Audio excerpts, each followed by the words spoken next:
പീതാംബരം കരവിരാജിത ശംഖചക്ഷകൗമോദകീ സരസിജം കരുണാസമുദ്രം രാധാസഹായമതിസുന്ദരമന്ദഹാസം വാഗാലേശമനിശം ഹൃദി ഭാവയാമി വാഗർധാവോ സംഭക്തോ വാഗർധപ്രതിപത്തേ ജഗതപിതരൗ വന്ദേ പാർവതീ പരമേശ്വരോ സർവമംഗളമംഗല്യേ ശിവേ സർവാർത്ഥസാധികേ ശരണ്യേ ത്രയംബകേ ഗൗരി നാരായണി നമോസ്തുതേ.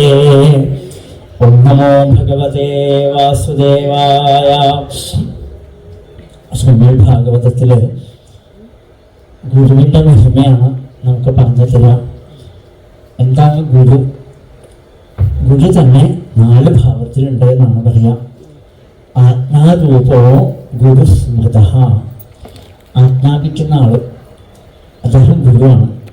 ജ്ഞാനവാൻ ഗുരു രുച്യതേ, അറിവുള്ള ഒരാളെ ഗുരുവായിട്ട് പറയാം. ചിന്താരൂപോ ഗുരു സ്മൃത, 3ാമത്തെ ആളാണ് ചിന്താരൂപം, വേണ്ട മാതിരി ചിന്തിച്ചുറപ്പിക്കുന്ന ആൾക്കാർ. പിന്നെ 4ാമത്തെ കൂട്ടരുണ്ട് ചിദാനന്ദമോ ഗുരുവാണ്, ചിദാനന്ദമയമായിട്ട് സാക്ഷാൽ ഈശ്വരഭാവത്തിലേക്ക് എത്തിയതായിരിക്കുന്ന ഗുരുഭാവം. ഇങ്ങനെ 4 തരത്തിലുള്ള ഗുരുഭാവങ്ങൾ. വീണ്ടും 4ആയിട്ട് പറയേണ്ടത് സ്വഗുരു. നമ്മുടെ ഗുരു, നമുക്ക് ഒരു ഗുരു ഉണ്ടാവണം, അതിൻ്റെ പേരാണ് സ്വഗുരു. ആ ഗുരുവിനും ഗുരുവായിട്ട് ഒരാളുണ്ടാവും പരമഗുരു.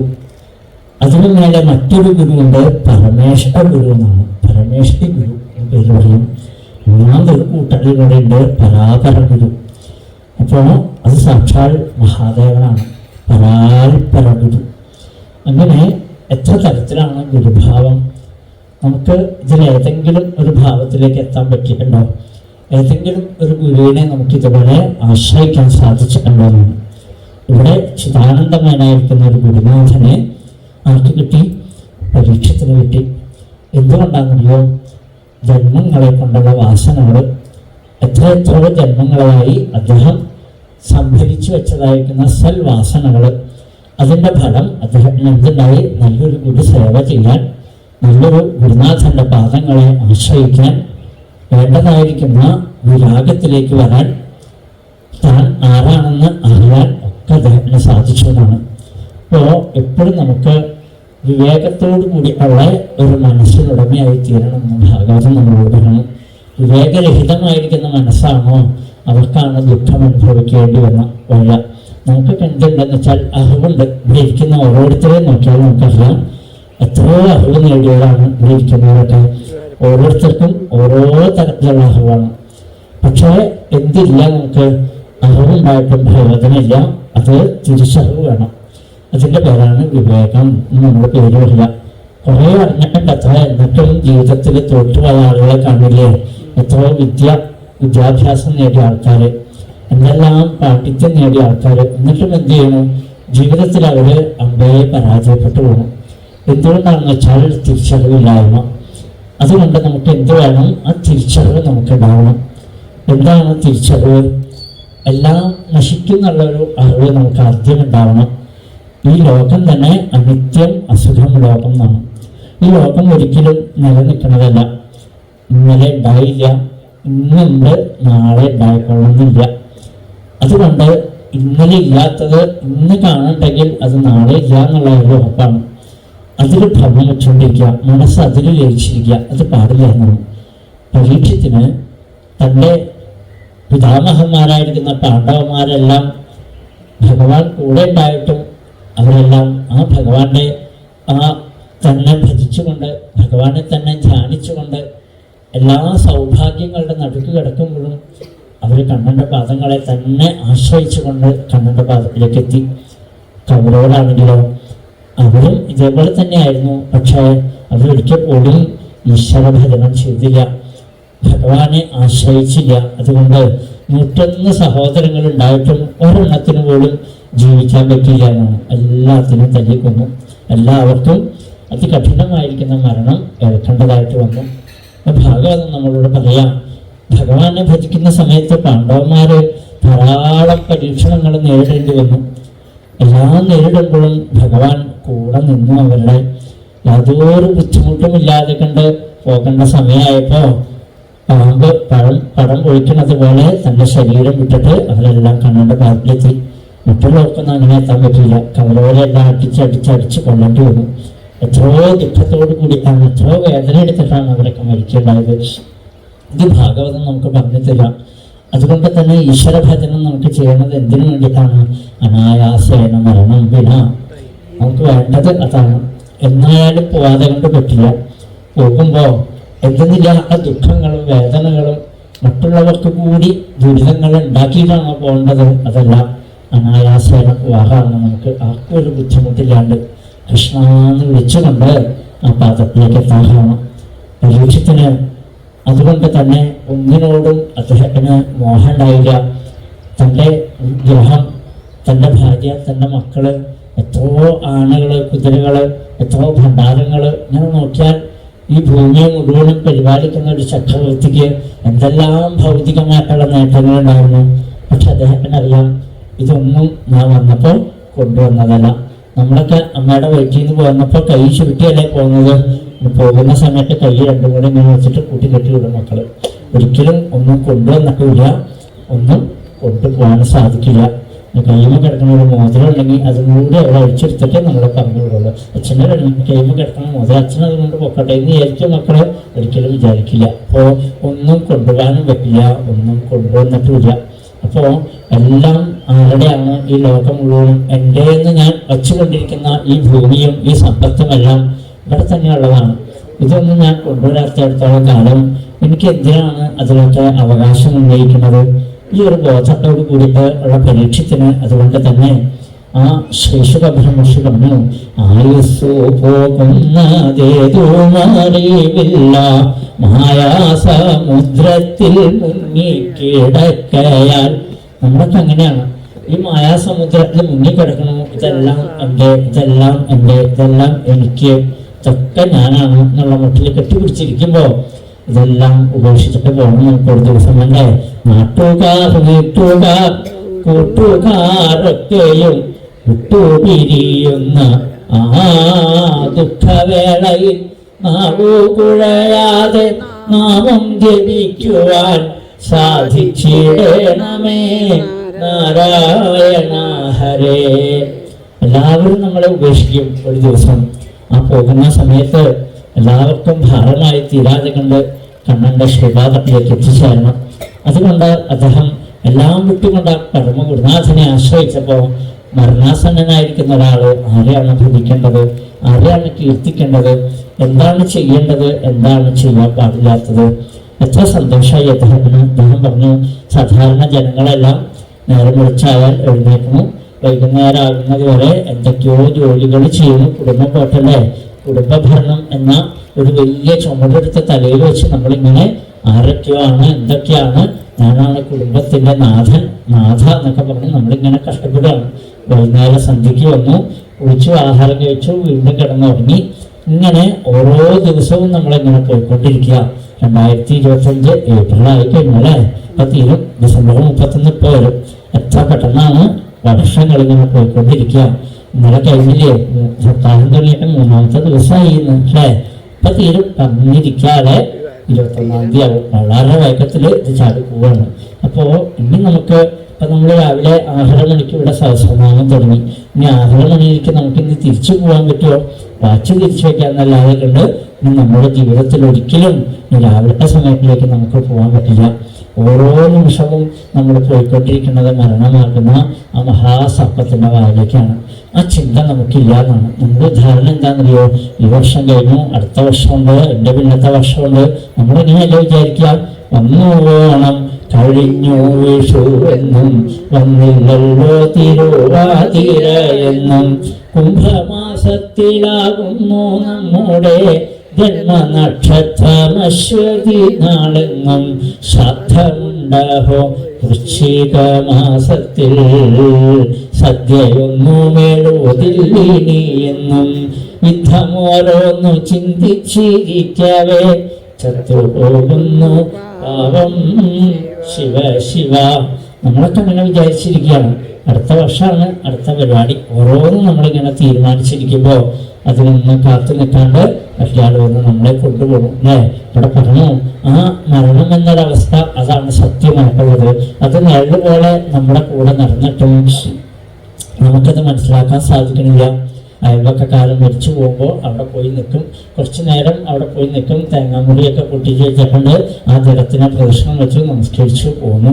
അത് കഴിഞ്ഞ് നമ്മൾ കുളിച്ചു, നമ്മൾ നമ്മുടെ ജീവിതത്തിലേക്ക് വന്നു. അയാളുടെ അരികിൽ എത്തിയത്ര അപ്പോൾ തൻ്റെയോ എൻ്റെ എത്തിയിട്ടില്ല, എൻ്റെ അരി വാങ്ങിക്കാൻ പോകണല്ലോ, അതുകൊണ്ട് ആയിട്ടില്ല എന്നാണ്. അയാൾ പോയാലും ഞാൻ പോവില്ല എന്നുള്ള ധാരണയാണ്.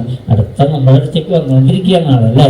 അപ്പോൾ ഇത് ചിന്തിക്കുന്നില്ല എന്നാണ്. എൻ്റെ അച്ഛനും അമ്മയും മുത്തശ്ശനും മുത്തശ്ശിയും ബന്ധുക്കളും എത്രയോ പേര്, നമുക്ക് മുമ്പേ വന്നവര്, നമ്മളോടൊപ്പം പഠിച്ചവര്, നമുക്ക് ശേഷം വന്നവര് എത്രയോ പേര് പോയി കഴിഞ്ഞു അല്ലേ. അടുത്ത കാലത്താണ് എൻ്റെ കൂടെ എൻ്റെ ബെഞ്ചിൽ നിന്ന് പഠിച്ച 2 പേരും പഠിച്ചു പോയത്. എൻ്റെ ഒരേ പ്രായക്കാരാണ്. അപ്പോൾ ഞങ്ങൾ ഒന്നിച്ച് കളിച്ചു നടന്നവരാണ്. ഈ അടുത്ത സമയത്താണ് 2-3 മാസമായുള്ളൂ 2 പേരും പെട്ടെന്ന് കൊഴിഞ്ഞു വീണ് മരിക്കുകയായിരുന്നു. ഞാനിങ്ങനെ നോക്കിയിരിക്കുകയാണ് എപ്പോഴാണാവോ. അപ്പോൾ ഇതേപോലെയാണ് നമ്മൾ ഓരോരുത്തരും. ഏത് നിമിഷം വേണമെങ്കിലും നമ്മളോടൊപ്പം വന്നവരും നമുക്ക് ശേഷം വന്നവരും അല്ലേ. എത്രയോ കുട്ടികൾ മരിച്ചു പോകും, നമ്മൾ ഓരോന്ന് കാണില്ലേ. ഇതൊക്കെ കാണുമ്പോഴും നമുക്കുമുണ്ട് ഇങ്ങനെ ഒരവസ്ഥ എന്ന് ചിന്തിക്കാത്തതാണ്. നമ്മൾ ഈ മോഹങ്ങളുടെ പിന്നാലെ അഹങ്കരിച്ച് നടക്കുന്നതെല്ലാം, തമ്മിൽ തല്ലും വഴക്കും കോലാഹലങ്ങളും കാണില്ലേ ഓരോ ദിവസവും നമ്മുടെ രാജ്യത്ത് നടക്കുന്നതെല്ലാം. അപ്പോൾ എന്തുകൊണ്ട് ഇതൊക്കെ ഉണ്ടാവും എന്ന് വെച്ചാൽ, ഞാൻ ഇനിയും കുറേ കാലം ഉണ്ടാവും, മറ്റുള്ളവരൊക്കെ പോയാലും ഞാൻ പോയില്ല എന്നൊരു ചിന്തയാണ്. അതുകൊണ്ട് പരീക്ഷത്തിനോട് പറഞ്ഞു വിഷമിക്കേണ്ട ആവശ്യമില്ല കേട്ടോ. അങ്ങേക്ക് 7 ദിവസം ഉണ്ടെന്ന് ഉറപ്പല്ലേ. അവഹസുണ്ടല്ലോ ഛേദിച്ചിടേണ്ട നീ പാഴാകാ നിൻ ജന്മം ഞാനുള്ളപ്പോൾ. 7 ദിവസം ഉണ്ടല്ലോ നിനക്ക്, അതുകൊണ്ട് നീ വിഷമിക്കണ്ട. ഞാൻ ഉള്ളിടത്തോളം കാലം ആ 7 ദിവസം നന്നാക്കി തരാനാണ്. അപ്പോൾ ഭഗവാൻ നമുക്ക് ഈ വിഷുവിനോടനുബന്ധിച്ച് വിഷ്കൈനീട്ടമായിട്ട് നമുക്ക് ഈ ഭാഗവതം തന്നെന്താണെന്നറിയോ, 7 ദിവസം നമ്മൾ വേണ്ട മാതിരി ഇതിൽ മുഴുകിയിരിക്കാൻ വേണ്ടിയിട്ടാണ്. ഇത് ഭഗവാൻ തന്ന വിഷ്കൈനീട്ടം തന്നെയാണ്, യാതൊരു സംശയമില്ല എന്നാണ്. അതുകൊണ്ട് ഇവിടെ പറഞ്ഞു തസ്മാൽ ഭാരത സർവാത്മാ ഭഗവാൻ ഈശ്വരോ ഹരി ശ്രോതവ്യ കീർത്തിതവ്യശ്ച ഭയം. എല്ലാ ഭയത്തിനെയും കളഞ്ഞോളൂ. ആരെയാണ് സ്മരിക്കേണ്ടതെന്ന് അങ്ങ് ചോദിച്ചില്ലേ, ഭജിച്ചോളൂ. സ്മരിക്കുവാൻ നല്ലതു കൃഷ്ണരൂപം, ജപിക്കുവാൻ നല്ലതു കൃഷ്ണനാമം, നമിക്കുവാൻ നല്ലതു കൃഷ്ണപാദം, ശ്രവിക്കുവാൻ നല്ലതു കൃഷ്ണരാഗം. സ്മരിക്കാനും ജപിക്കാനും നമിക്കാനും ശ്രവിക്കാനും എല്ലാം ശ്രീകൃഷ്ണനെ പോലെ വേറെ ആരാ ഉള്ളത്? അതുകൊണ്ട് ഏതാവാൻ സാഖ്യലോകാഭ്യാം സതം സ്വധർമ്മ പരിനിഷ്ഠയ ജന്മലാഭപ്പരപ്പും സാമന്തേ നാരായണ സ്മൃതി. അന്തേ നാരായണ സ്മൃതി. നമുക്ക് എപ്പോഴും എന്ത് വേണം? അന്ത്യത്തില് നാരായണ സ്മൃതിയോടുകൂടി ഭാവി ശരീരം വിടാഹാവണം, ഭഗവത് സ്മൃതിയോടുകൂടി ശരീരം വിടാഹാവണം. എന്നാൽ പിന്നെ വയസ്സാവട്ടെ, ഞാൻ മരിക്കാൻ കിടക്കുമ്പോൾ ഞാൻ നാമം ജപിക്കേണ്ടതെന്ന് വെച്ചാൽ നമ്മുടെ മരണം എങ്ങനെയാണെന്ന് നമുക്കറിയില്ലല്ലോ. എത്ര നാള് അണങ്ങാൻ വയ്യാണ്ട് കിടക്കുന്ന അറിയില്ലല്ലോ. നമ്മൾ മലമൂത്രങ്ങളിൽ കിടക്കേണ്ടി വരുമോ, പുഴുവരിച്ച് കിടക്കേണ്ടി വരുമോ, എന്തെല്ലാം നമ്മൾ കണ്ടുകൊണ്ടിരിക്കുന്നു ഈ ലോകത്തിൽ. ഇതൊക്കെ കണ്ടിട്ടും നമുക്ക് വീണ്ടും വീണ്ടും അത് അങ്ങനെ ആവും, നമുക്ക് എങ്ങനെയാണെന്ന് അറിയില്ലല്ലോ. ആ ഒരു ചിന്തയില്ല എന്നാണ്. ഞാൻ സുഖമായിട്ടിരിക്കും എന്നുള്ളൊരു ചിന്ത വരുന്നില്ലേ ഇവിടെ പറഞ്ഞു. അതുകൊണ്ട് ഹലോ മഹാരാജൻ, അങ്ങ് വിഷമിക്കേണ്ട. ആദ്യം തന്നെ എന്ത് വേണമെന്നറിയോ, ഈ മനസ്സിനെ പ്രായം കൂടി വരുന്തോറും മറ്റു വിഷയങ്ങളിൽ നിന്ന് മനസ്സിനെ പതുക്കെ പതുക്കെ പതുക്കെ പിൻവലിക്കണം അല്ലേ. അപ്പൊ നമ്മൾ എന്ത് ചെയ്യണമെന്ന് വെച്ചാൽ 60 വയസ്സായാൽ മക്കളൊക്കെ പാടെ കൂടി ഷഷ്ടി പൂർത്തി നടത്തും. അത് കഴിഞ്ഞാൽ പിന്നെ പറയും, ഇനി അച്ഛനും അമ്മയൊക്കെ ഞങ്ങളുടെ കാര്യത്തിൽ അധികം ഇടപെടുന്നുണ്ടാട്ടോ. കാരണം ഷഷ്ടിപൂർത്തി നടത്തിയാന്ന് പറഞ്ഞാൽ എന്താണെന്ന് വെച്ചാൽ 60 വയസ്സ് വരെ നമ്മൾ ജീവിച്ചിരുന്നെങ്കിൽ അത് ഗുരുവായൂരപ്പൻ്റെ കാരുണ്യം, 60 വയസ്സിന് ശേഷം ഇരിക്കുന്നെങ്കിൽ അത് ഭഗവാന്റെ ബോണസ് എന്ന് പറയുക. അപ്പോൾ നമ്മളൊക്കെ പലരും ബോണസുകാരാണ്. അതുകൊണ്ട് ഇനിയിപ്പോഴത്തെ കാര്യമൊന്നും പറയണ്ടെന്നർത്ഥം. അതുകൊണ്ടുള്ള സമയം നമ്മൾ ഇനി എന്ത് വേണം? ആ ഉള്ള സമയം ഇനി മറ്റുള്ളവരുടെ കാര്യങ്ങളിലേക്ക് ഇടപെടേണ്ടതാണ്. അതിനാണ് ഈ അവർ 60 വയസ്സൊക്കെ മക്കളൊക്കെ പാടെ നടത്തുന്നത്. എന്താണെന്ന് വെച്ചാൽ ഇത്ര കാലം ഞങ്ങൾക്ക് വേണ്ടി കഷ്ടപ്പെട്ടില്ലേ, ഇനി സ്വന്തം കാര്യം നോക്കിക്കോളൂ. ഇനി അങ്ങോട്ട് പോകേണ്ട സമയം അവിടെ ചീട്ടൊക്കെ എടുത്ത് വെച്ചപ്പോൾ നിന്നെപ്പോൾ വെള്ളടിക്കണോ ആ സമയം നമ്മൾ പോകണം. അതുകൊണ്ട് ഇനിയുള്ള സമയം എന്ത് വേണം, സ്വന്തം കാര്യം നോക്കിപ്പോകുന്നതാണ്. അപ്പോഴാണ് നമ്മൾ വിചാരിക്കുക എന്നാൽ പിന്നെ ഇവരൊന്നും കൂടി ഒന്ന് ഭരിച്ചാലോ എന്ന് തോന്നുമ്പോഴാണ് അവരവിടേക്കിലൊക്കെ ചവിട്ടി കൂടി മുകളിലേക്ക് വരും. അവരുടെ കുത്തുവാക്കുകൾ കേൾക്കേണ്ടി വരും.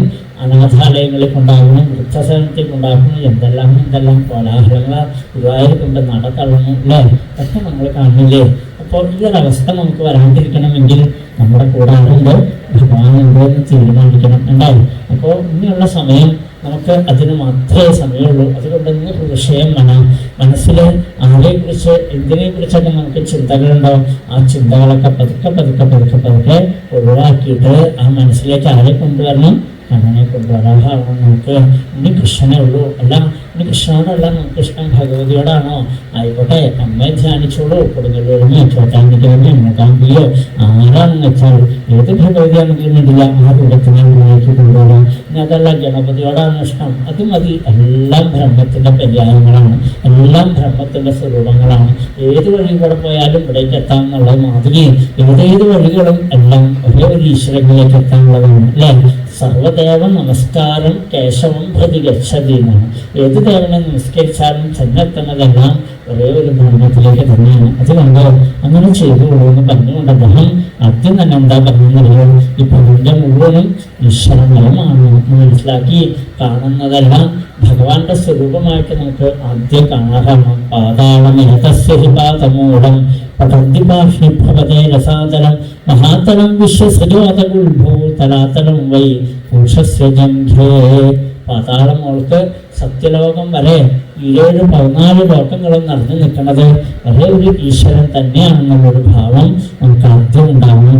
എന്തെന്ത് കാണുമ്പോഴും യാതൊന്ന് കാണുന്നതൊരു നാരായണ പ്രതിമ, യാതൊന്ന് കേൾപ്പതതു നാരായണ ശ്രുതികൾ, യാതൊന്നു ചെയ്വതതു നാരായണാർച്ചനകൾ, യാതൊന്നതൊക്കെ ഹരിനാരായണായ നമ. എന്ത് കാണുമ്പോഴും അതെല്ലാം കണ്ണന്റെ സ്വരൂപങ്ങളായിട്ട് കാണാൻ സാധിക്കുക. എന്ത് കേൾക്കുമ്പോഴും അതെല്ലാം കണ്ണന്റെ ശബ്ദമായിട്ട് നമുക്ക് തോന്നാറാവും അല്ലേ. ഒരു കൊതുക് ഒന്ന് നമ്മുടെ ചുവട്ടിൽ മൂളുമ്പോൾ നമുക്ക് വല്ലായ്മ തോന്നില്ലേ, ഒരൊറ്റടി വെച്ച് കൊടുക്കുക, അപ്പം തന്നെ അതിൻ്റെ ഇടപാട് തീർക്കാമെന്ന് വിചാരിക്കും. പക്ഷെ അത് പറഞ്ഞുകൊണ്ട് ചെയ്യും, അടി നമ്മുടെ കണ്ണുകുട്ടിക്ക് ഓടുകയും ചെയ്യും. എന്നാലും വേണ്ടില്ല, അതിൻ്റെ ശബ്ദം എങ്ങനെ ഉണ്ടാക്കണമെങ്കിൽ ആ കൊതുകിൻ്റെ ഉള്ളിൽ ആരിയിരിക്കുന്നുണ്ട്, ഭഗവാനുണ്ട് അല്ലേ. അല്ലെങ്കിൽ അതിന് ഇതുപോലെ പറക്കാൻ പറ്റുമോ, അതിന് ഇതുപോലെ ശബ്ദം ഉണ്ടാക്കാൻ പറ്റുമോ, ആലോചിച്ച് നോക്കിയോളൂ. കൊതുക് ഇവിടുന്ന് അങ്ങനെ പറഞ്ഞു പോകുന്നോളെ, ഞാൻ ഇവിടുന്ന് പറക്കാൻ പോയാലെന്തായിട്ട്, അതിന് പറക്കാൻ പിന്നെ എനിക്ക് പറഞ്ഞാലെന്താ, എന്നൊക്കെ തന്നെ മെഡിക്കൽ കോളേജിൽ കൊണ്ടുവരും. കാരണം എന്താ, അത്രേ പറ്റുള്ളൂ. ആ കൊതുകിന് കൊടുത്ത ഒരു ശക്തി പോലും ആർക്കില്ല, നമുക്കില്ല എന്നാണ് അല്ലേ. നിസാര പ്രാണിയാണെങ്കിലും അതിന് സാധിക്കുന്നില്ലേ. അപ്പൊ അതിൻ്റെ ഉള്ളിലും ആരുണ്ട്, അതിൻ്റെ ഉള്ളിലും ഭഗവാനുണ്ട് അല്ലേ. ആദിത്യ ബിംബത്തിൽ അമ്പിളിയിൽ താരാജാലത്തിൽ നീരവ സഞ്ജയത്തിൽ ആഴിയൂഴി അമ്പരത്തിൽ നിന്റെ ആരമ്യലാസ്യവിലാസഭംഗി, ആരമ്യലാസ്യവിലാസഭംഗി. കാനന ചോളയിൽ കാൽച്ചിലമ്പൊച്ചയിൽ കാറ്റിൻ്റെ ചുണ്ടിലെ സംഗീതത്തിൽ നാദമായി രാഗമായി ഈണമായി താളമായി ആലോളമാടി നിൽക്കയല്ലി, ആലോളമാടി നിൽക്കയല്ലി. എവിടെയാണ് ഭഗവാൻ ഇല്ലാത്തതെന്നാണ്. എന്ത് ശബ്ദം കേൾക്കുമ്പോഴും ആ ശബ്ദം എവിടുന്ന് വരണം, ശബ്ദബ്രഹ്മമയീ ചരാചരമയീ. അതെല്ലാം ഭഗവാന്റെ ശബ്ദമല്ലേ. അമ്മയുടെ ശബ്ദമുണ്ട്, എന്തൊരു ശബ്ദമാണെങ്കിലും അല്ലേ. നമ്മുടെ ഉള്ളിൽ നിന്ന് പരപ്രത്യക്ഷീരൂപ പശ്യന്തി പരദേവത മുദ്രമാവൈഖരീരൂപ ഭക്തമാനസഹംസിക. നമ്മുടെ ഉള്ളിൽ നിന്ന് ശബ്ദം വരണമെങ്കിൽ, ഇതേപോലെ സകല ജീവരാശികളിൽ നിന്ന് ശബ്ദം വരണമെങ്കിൽ ഒരു പാറയിൽ മുട്ടിയ ശബ്ദം കേൾക്കാം, ഒരു മരത്തിന് മുട്ടിയ ശബ്ദം കേൾക്കാം. ആ ശബ്ദം ആരാണ്? ശബ്ദരൂപിണിയാണ് അമ്മ അല്ലേ. ശബ്ദമായിട്ടിരിക്കുന്നത് ഈശ്വരനാണ്. എന്ത് കേൾക്കണ്ടോ അതെല്ലാം ഭഗവാന്റെ അമ്മയുടെ ശബ്ദമായിട്ട് നമുക്ക് തോന്നാറാണ്. ഇങ്ങനെ എന്തെന്ത് കാണുമ്പോഴും എല്ലാം അമ്മയുടെ സ്വരൂപമായിട്ട്. ആകാശം ഇങ്ങനെ കാണുന്ന സമയത്ത് എൻ്റെ കണ്ണ എനിക്കൊരു ഭംഗി നിന്നെ കാണാൻ കാർമുകിൽ വന്നതല്ലേ അവിടുന്ന്. ആ നിറം ഇങ്ങനെ കാണുമ്പോൾ കണ്ണിനെ ഓർമ്മ വരണം. ചന്ദ്രക്കല ഇങ്ങനെ പ്രകാശിച്ച് നിൽക്കണ കാണുമ്പോൾ മഹാദേവനെ നമുക്ക് ഓർമ്മ വരണം. മഹാദേവന്റെ ശിരസിലല്ലേ ചന്ദ്രക്കല നിൽക്കുന്നത്, തോന്നാഭാവം നമുക്ക്. നക്ഷത്രജാലങ്ങളെ കാണുമ്പോൾ ഭാഗവതം പറഞ്ഞു, വാമനമൂർത്തിയുടെ മാർഗത്തിൽ ഒരു മാലയായിട്ട് കിടക്കുന്നത് മഹാബലി കണ്ടു എന്നാണ്. അപ്പൊ ഈ നക്ഷത്രങ്ങളൊക്കെ എവിടെയാണ് കിടക്കുന്നത്? ഭഗവാന്റെ മാർഗത്തിൽ ഒരു മാല പോലെ ചാർത്തിയിരിക്കണം, മാല ചാർത്തിയേക്കണം, അതിന് അദ്ദേഹം കണ്ടു എന്നാണ്. ഇപ്പോ ഇങ്ങനെ എന്ത് കണ്ടാലും, പർവ്വതങ്ങൾ കണ്ടാലും നദികൾ കണ്ടാലും എല്ലാം ഹരേ ശരീരം, അതെല്ലാം അവിടുത്തെ സ്വരൂപമായിട്ട് കണ്ട് നമിക്കാൻ സാധിക്കണം. പിന്നെയോ അതിൻ്റെ ഉള്ളിലെല്ലാം ചൈതന്യമായിട്ടിരിക്കണ്ടേ. ഇവിടെ ഒരു പുല്ലുണ്ടെന്ന് വെച്ചാൽ ആ പുല്ലിങ്ങനെ വളർന്നു പോകും. നമ്മൾ വളർന്നിട്ട് കൊടുക്കണ്ട, അല്ലാണ്ട് തന്നെ വളർന്നു പോകുന്നില്ലേ, അത് എവിടേക്ക് പോകുന്നു? ഒരു തെങ്ങ് ആ എവിടേക്കാണോ സൂര്യപ്രകാശം കിട്ടുന്നത് അവിടേക്ക് ഇങ്ങനെ വളഞ്ഞു പോകുന്ന ചില തെങ്ങ് കട്ടില്ലേ, 8, 9 എന്നൊക്കെ കാണും. ഇങ്ങനെ വളഞ്ഞ് എത്ര വളർന്നറിയോ, അതേപോലെ വളഞ്ഞിങ്ങനെ നിൽക്കണതാണ് ചില തെങ്ങ് ഉണ്ടെങ്കിൽ. അതിന് എങ്ങനെ പേര് തേങ്ങ ഇടുന്നറിയില്ല, എന്നാൽ കൂടി അതങ്ങനെ നിൽക്കണ കാണുമ്പോൾ അതിന് എവിടുന്നാണ് വെളിച്ചം കിട്ടുന്നത് അവിടേക്ക് പോകണമെങ്കിൽ ആ തെങ്ങിൻ്റെ ഉള്ളിലാകുമ്പോൾ ചൈതന്യം ഉണ്ടല്ലേ, നമുക്കറിയാം. അപ്പോൾ നമ്മൾ അറിയില്ലാന്ന് മനസ്സിലുള്ളതൊക്കെ പ്രത്യക്ഷമായിട്ട് നമുക്ക് കാണിച്ചു തരും. ആ തെങ്ങിൻ്റെ ഉള്ളിലുണ്ട് ഒരു പുല്ല് ഇങ്ങനെ വളർന്ന് എവിടേക്കാണ് പോകേണ്ടതെന്ന് വെച്ചാൽ അത് പോകണമെങ്കിൽ അതിൻ്റെ ഉള്ളിൽ മാറി വേണം, അതിന് ചൈതന്യം വേണ്ടേ. എത്ര പുല്ല് കെത്തിക്കളഞ്ഞാലും നമ്മൾ മരുന്നടിക്കുന്നുണ്ട്, കഴിച്ചു കളയുന്നുണ്ട്, എന്ത് ചെയ്താലും ഒരു മഴ പെയ്യുമ്പോഴേക്ക് ദാഹം മുളച്ചു വരണം. അപ്പൊ അതിൻ്റെ ഉള്ളിലെ ചൈതന്യം കെടുത്താൻ പറ്റുന്നില്ല എന്ന് ഉറപ്പല്ലേ. അതിൻ്റെ മുമ്പ് ചൈതന്യം. ഇപ്പോൾ ഈശ്വരൻ ഇല്ലാത്ത സ്ഥലം ഇവിടെ എവിടെയാവുള്ളതെന്ന് ചോദിച്ചാൽ എവിടേക്ക് കാണുമ്പോഴും അതിലെല്ലാം ഈശ്വരനെ കാണാറുണ്ട്. അതിൻ്റെ ഉള്ളിലിരിക്കുന്ന ആ ഭഗവാനെ, ആ സൂക്ഷ്മ രൂപത്തിന് നല്ലൊരു സ്വരൂപം കൊടുത്തോന്നാണ് ഇവിടെ പറഞ്ഞ പ്രസന്നവക്രം നളിനായതേക്ഷണം കദംബ കിഞ്ചൽ കപിശങ്കവാസം പ്രസന്നമഹാരത്നഹിരണ്മയാംഗതം സ്ഫുരന്മഹാരത്നശിരകിരീടകുണ്ടളം ഉന്മിദ്യഹു പങ്കജഗണ്യകാലേ യോഗേശ്വരാസ്ഥാപിതപാതപല്ലവ ശ്രീലക്ഷ്മണം കൗസ്തുഭരത്നഗന്ധരമാമ്രാണലക്ഷ്മ്യാ വനമാലയാചിതം പിന്നും പൊന്നിൻ കിരീടം കവിവളകടകം കാഞ്ചി പൂജേലമാല ധന്യശ്രീവത്സസൽ കൗസ്തുഭമിടകലരും ചാരുചാരന്തരാളം ശംഖം ചക്രം ഗദാ പങ്കജം വിലസം 4 തൃക്കൈകളോടും സങ്കീർണ ശ്യാമവർണ്ണം ഹരിവപുരമലം പൂരയൻ മംഗളം. ആ പൊന്നിൻ കിരീടവും പീഠത്തിനുമുടിയും ഒക്കെ അണിഞ്ഞുകൊണ്ട് പീതാംബരപ്പെട്ടുമൊക്കെ ആയിട്ട് നിൽക്കുന്ന കണ്ണിനെ ഇവിടെ കാണണം.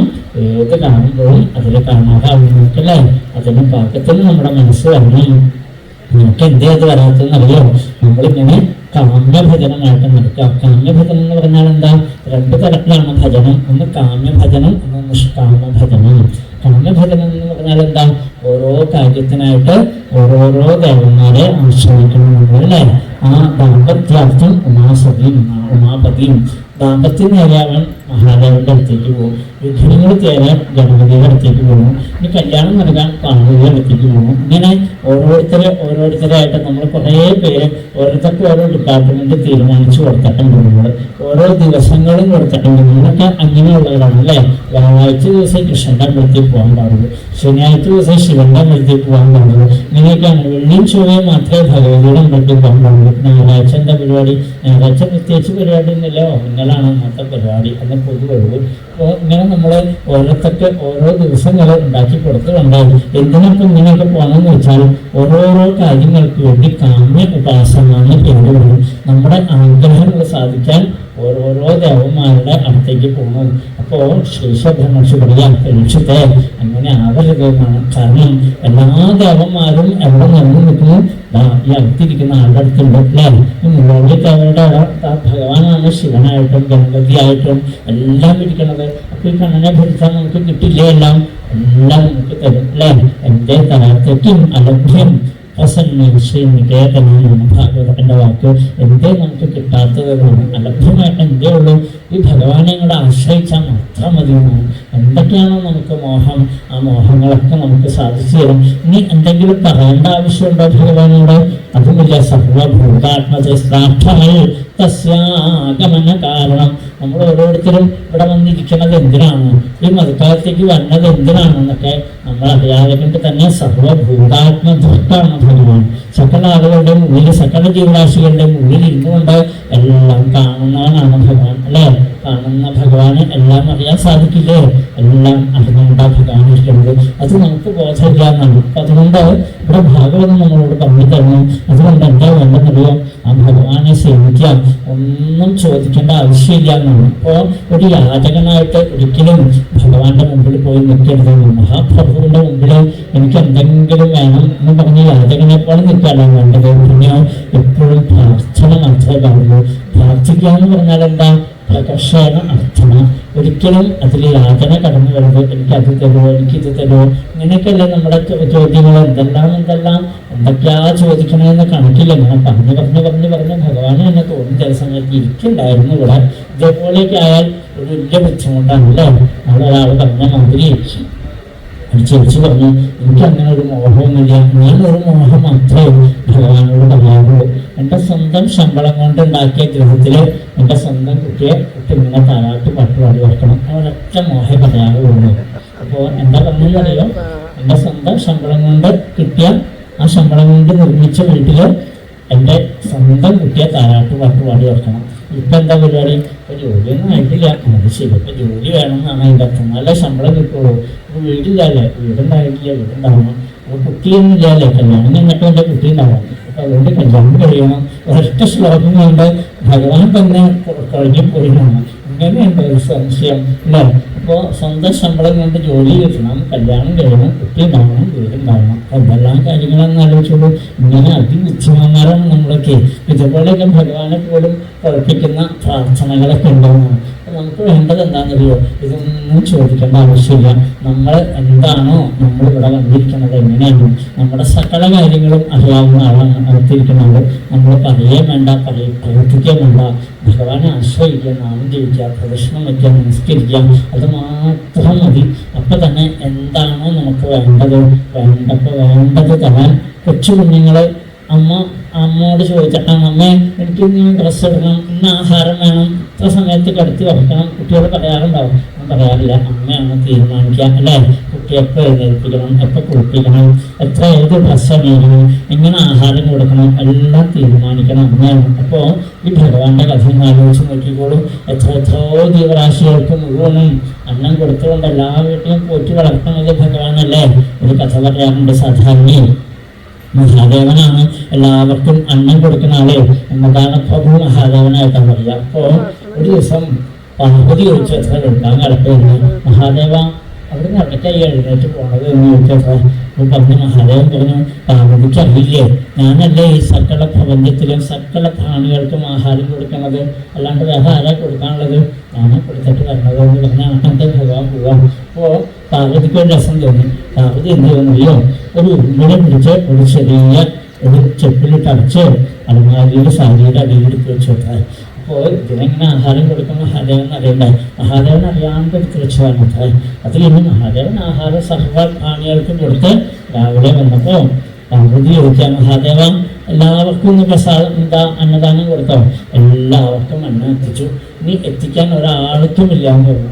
അപ്പോഴും പാർവതിക്ക് സംശയം, എല്ലാവർക്കും കൊടുത്തു കഴിഞ്ഞാൽ എല്ലാവർക്കും കൊടുത്തു. പാർവതി, എന്താ നിനക്ക് സംശയം? ഞാൻ കൊടുക്കാത്തതായിട്ട് ആർക്കും ഇല്ലാന്ന് പറഞ്ഞു. വെള്ളം നിന്നെ പാർവതി എന്താണെന്നറിയോ, അലമാരി തുറന്ന് ആ ചെപ്പ് എടുത്തോണ്ട് വന്നു. ഇത് കണ്ടോളൂ, ഇതിന് കൊടുത്തിട്ടില്ലല്ലോ എന്ന് പറഞ്ഞ് ചെപ്പ് വന്ന് നോക്കുമ്പോൾ ആ ഉറുമ്പുടെ അരിമുടി എടുത്തോണ്ടിരിക്കുന്നു.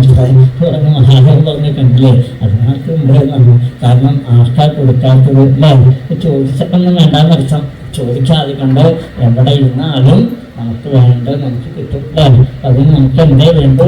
പ്രാർത്ഥന വേണം, പ്രയത്നം വേണം. നമുക്ക് രണ്ട് കാര്യങ്ങളും മതി. ഒരു കുട്ടൻ കൈ കാലം കുടിഞ്ഞ് പാവം വേറെ കുടിക്കാൻ പറ്റാണ്ട് കിടക്കുകയാണ് അത്ര. ഒരു സിംഹത്തിന് കാരുണ്യം തോന്നി.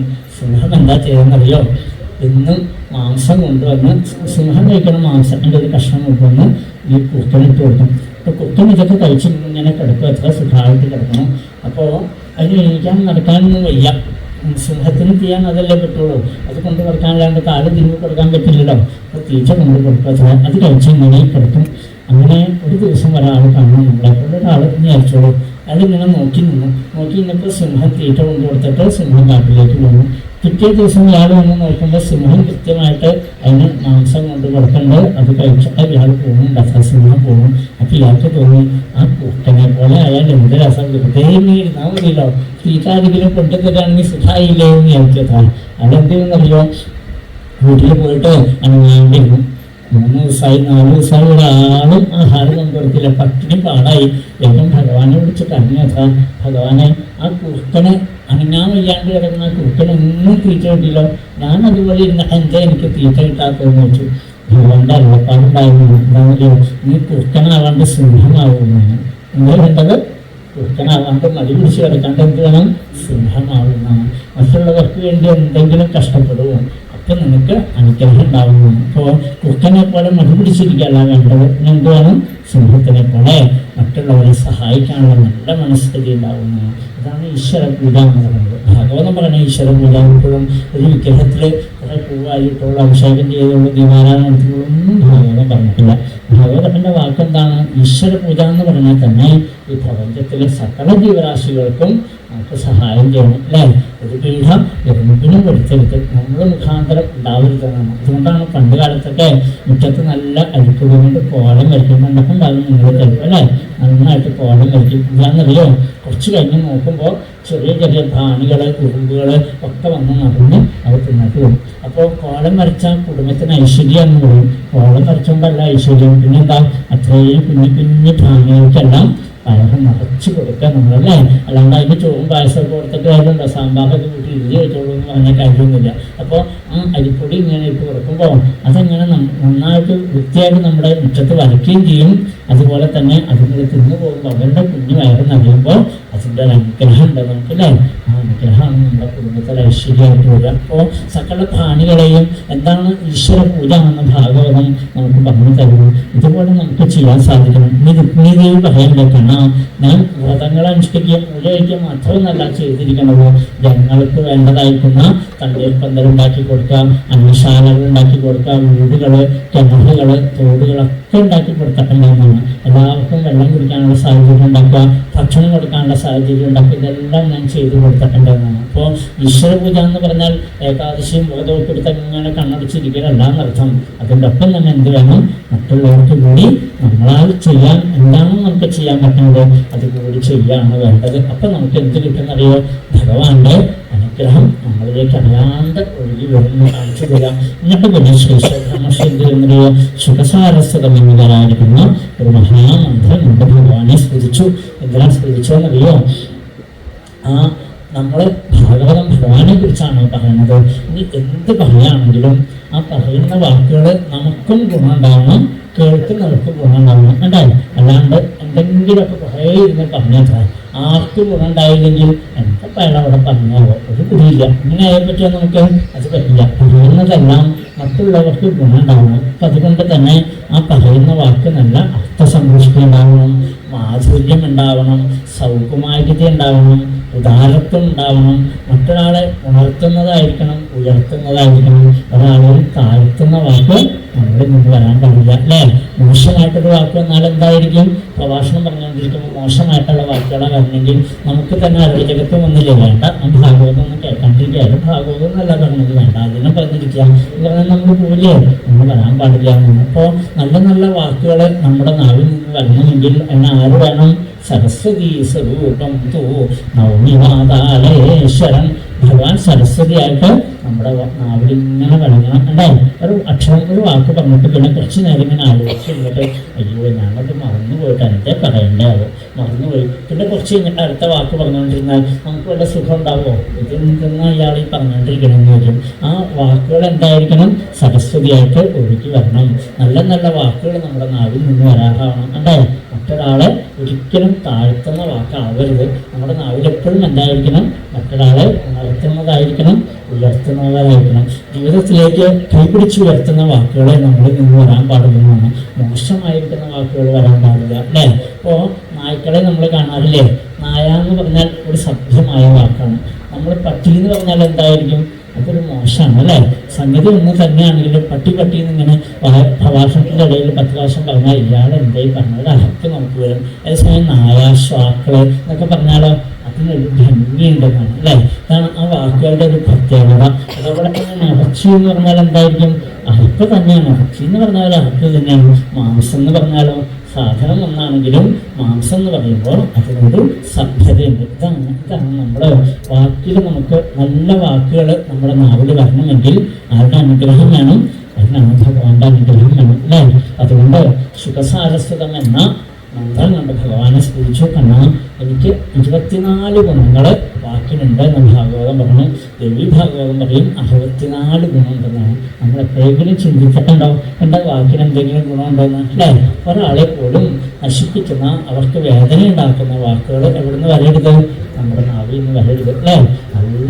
നല്ല വാക്ക് നമ്മുടെ നാവിൽ നിന്ന് വരാൻ വേണ്ടിയിട്ടാണ് കുട്ടിക്കാലത്ത് സ്വർണം കൊണ്ട് തേനിൽ മുക്കിയിട്ടാണ് പണ്ട് എഴുതാൻ ഹരിശ്രീ ഗണപതേ നമ നാവിൽ എഴുതാൻ അല്ലേ. സ്വർണം എന്താണ് കാണിക്കുന്നത്? മനോഹരമാണ് സ്വർണം. അത് മാത്രമല്ല അത്രയും മൂല്യമുള്ളതാണ്. അതേപോലുള്ള വാക്കുകൾ മധുരമായിരിക്കണം, ഭംഗിയുള്ളതായിരിക്കണം. നല്ല വാല്യുള്ള വാക്കുകളെ നമ്മുടെ നാവിൽ നിന്ന് വരാൻ പാടുള്ളൂ. അത് തേനിൽ മുക്കണത് എന്തിനു വേണ്ടിയിട്ടാണ്? മധുരമായിരിക്കണം നമ്മുടെ നാവ് അല്ലേ. നാവ് പൊന്നാവട്ടെ എന്നൊക്കെ പറയാറില്ലേ. ഇതൊക്കെ വരാൻ വേണ്ടിയിട്ടാണ് നാവ് എന്താ സ്വർണ്ണം തേനിൽ മുക്കി നാവിൽ എഴുതുക. ഇന്നിപ്പോൾ എന്താ എഴുതുന്നത്? ഇന്ന് വെള്ളം കൊണ്ടുവച്ചിട്ട് വെള്ളത്തിൽ തഴുകിയിട്ടാണ് എഴുതിക്കൊണ്ടിരിക്കുക. ഒരാളുടെ നാവിൽ എഴുതി വെച്ചിൽ അത് തന്നെ എഴുതി അടുത്ത ആളുടെ നാവിൽ എഴുതിക്കൊണ്ടിരിക്കുക. എന്നൊക്കെ ചെയ്യുന്ന മുഴുവനും തോന്നിയാസാണ്. അതുകൊണ്ടാണ് കുട്ടികളുടെ നാവിൽ നിന്ന് പോലും നല്ലൊരു വാക്ക് വരാതെ കണ്ടായതെന്നാണ് പണ്ടുണ്ടായിരുന്ന സങ്കല്പത്തിലൂടെ നമ്മൾ വിട്ടുപോയി. അതുകൊണ്ട്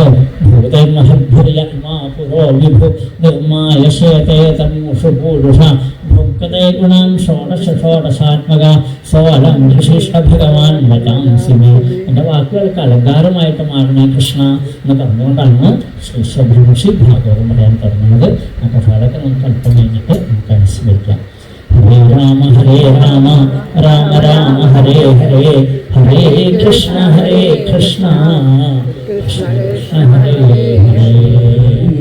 ജയ കൃഷ്ണ ഹരേ ജയ കൃഷ്ണ ഹരേ ജയ കൈതൊഴുന്നേ കൃഷ്ണ കൃഷ്ണ ഹരേ ജയ കൃഷ്ണ ഹരേ ജയ കൃഷ്ണ ഹരേ ജയ കൈതൊഴുന്നേ കൃഷ്ണ കൃഷ്ണ ഹരേ ജയ കൃഷ്ണ ഹരേ ജയ കൃഷ്ണ ഹരേ ജയ കൈതൊഴുന്നേ കൃഷ്ണ അഞ്ജന ശ്രീധര ചാരുമൂർത്തേ കൃഷ്ണ അഞ്ജലി കൂപ്പി വണങ്ങിടുന്നേ കൃഷ്ണ ആനന്ദാലങ്കാര വാസുദേവ കൃഷ്ണ ആതങ്കമെല്ലാം അകറ്റിടണേ ഇന്ദിരാനാഥ ജഗന്നിവാസ കൃഷ്ണ ഇന്നെന്റെ മുൻപിൽ ഇളങ്ങിടണേ ഈരേഴുലകിലും ഏകനാഥ കൃഷ്ണ ഈരഞ്ജുതിക്കും നിറഞ്ഞൊരു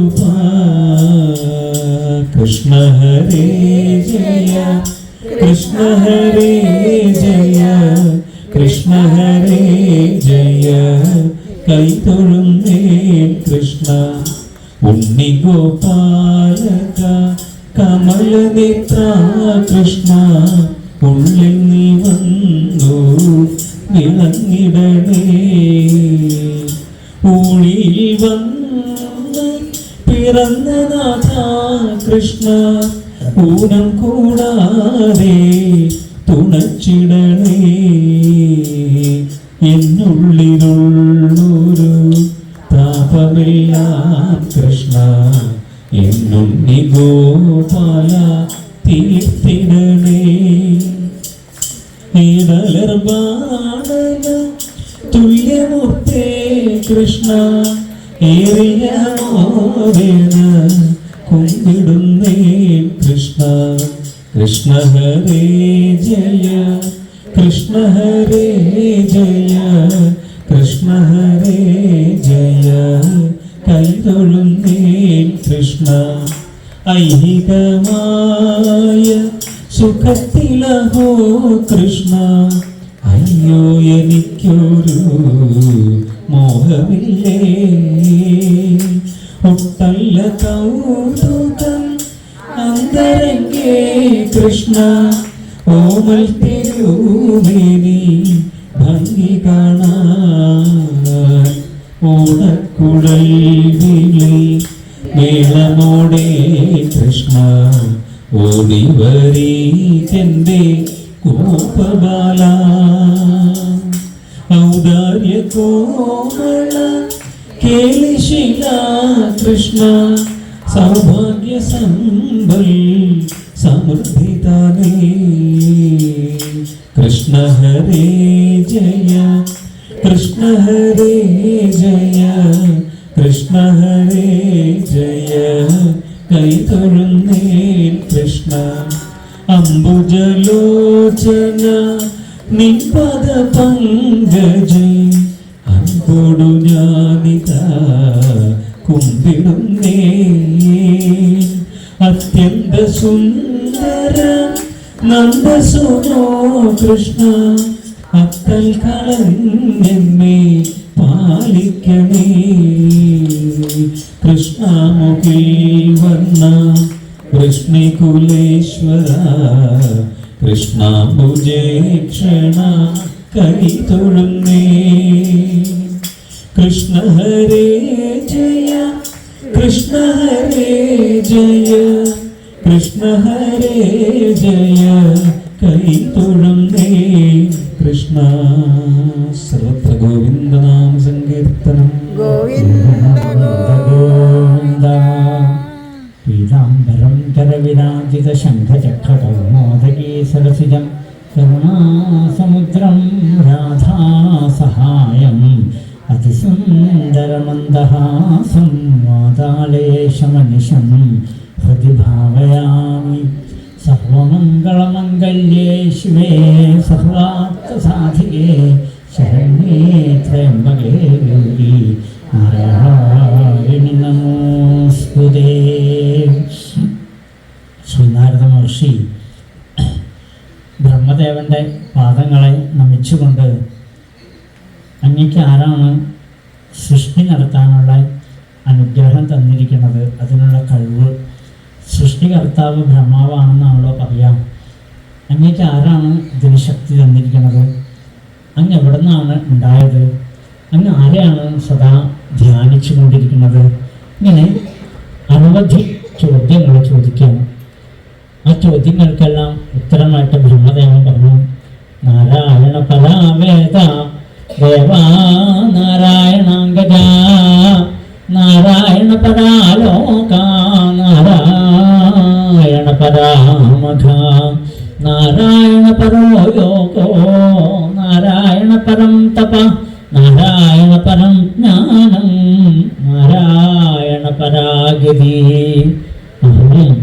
അതേപോലെ ദേവന്മാരും ലോകവും യാഗവും എന്ന് വേണ്ട തപസ്സും ഗതിയും എല്ലാം നാരായണൻ തന്നെയാണ്. അഹം ധ്യായാമിതം വിഷ്ണു പരമാത്മാനമീശ്വരം സർവദാ സർവകം സർവം സർവഭ്രാണിഹൃദിസ്ഥിതം. ബ്രഹ്മദേവന്റെ വാക്കുകളാണ്. അഹം ധ്യായാമിതം വിഷ്ണു, ഞാൻ ആരെയാണ് ധ്യാനിക്കുന്നത്, ഞാൻ മഹാവിഷ്ണുവിനെ ധ്യാനിക്കുന്നു.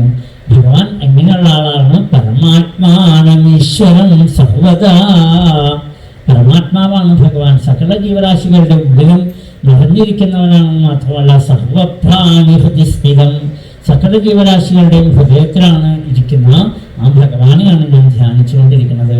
ആ ഭഗവാനാണ് അനന്തമായിരിക്കുന്ന ഈ കാണുന്ന പ്രപഞ്ചം മുഴുവനും ആ ഭഗവാന്റെ സ്വരൂപങ്ങളാണ്.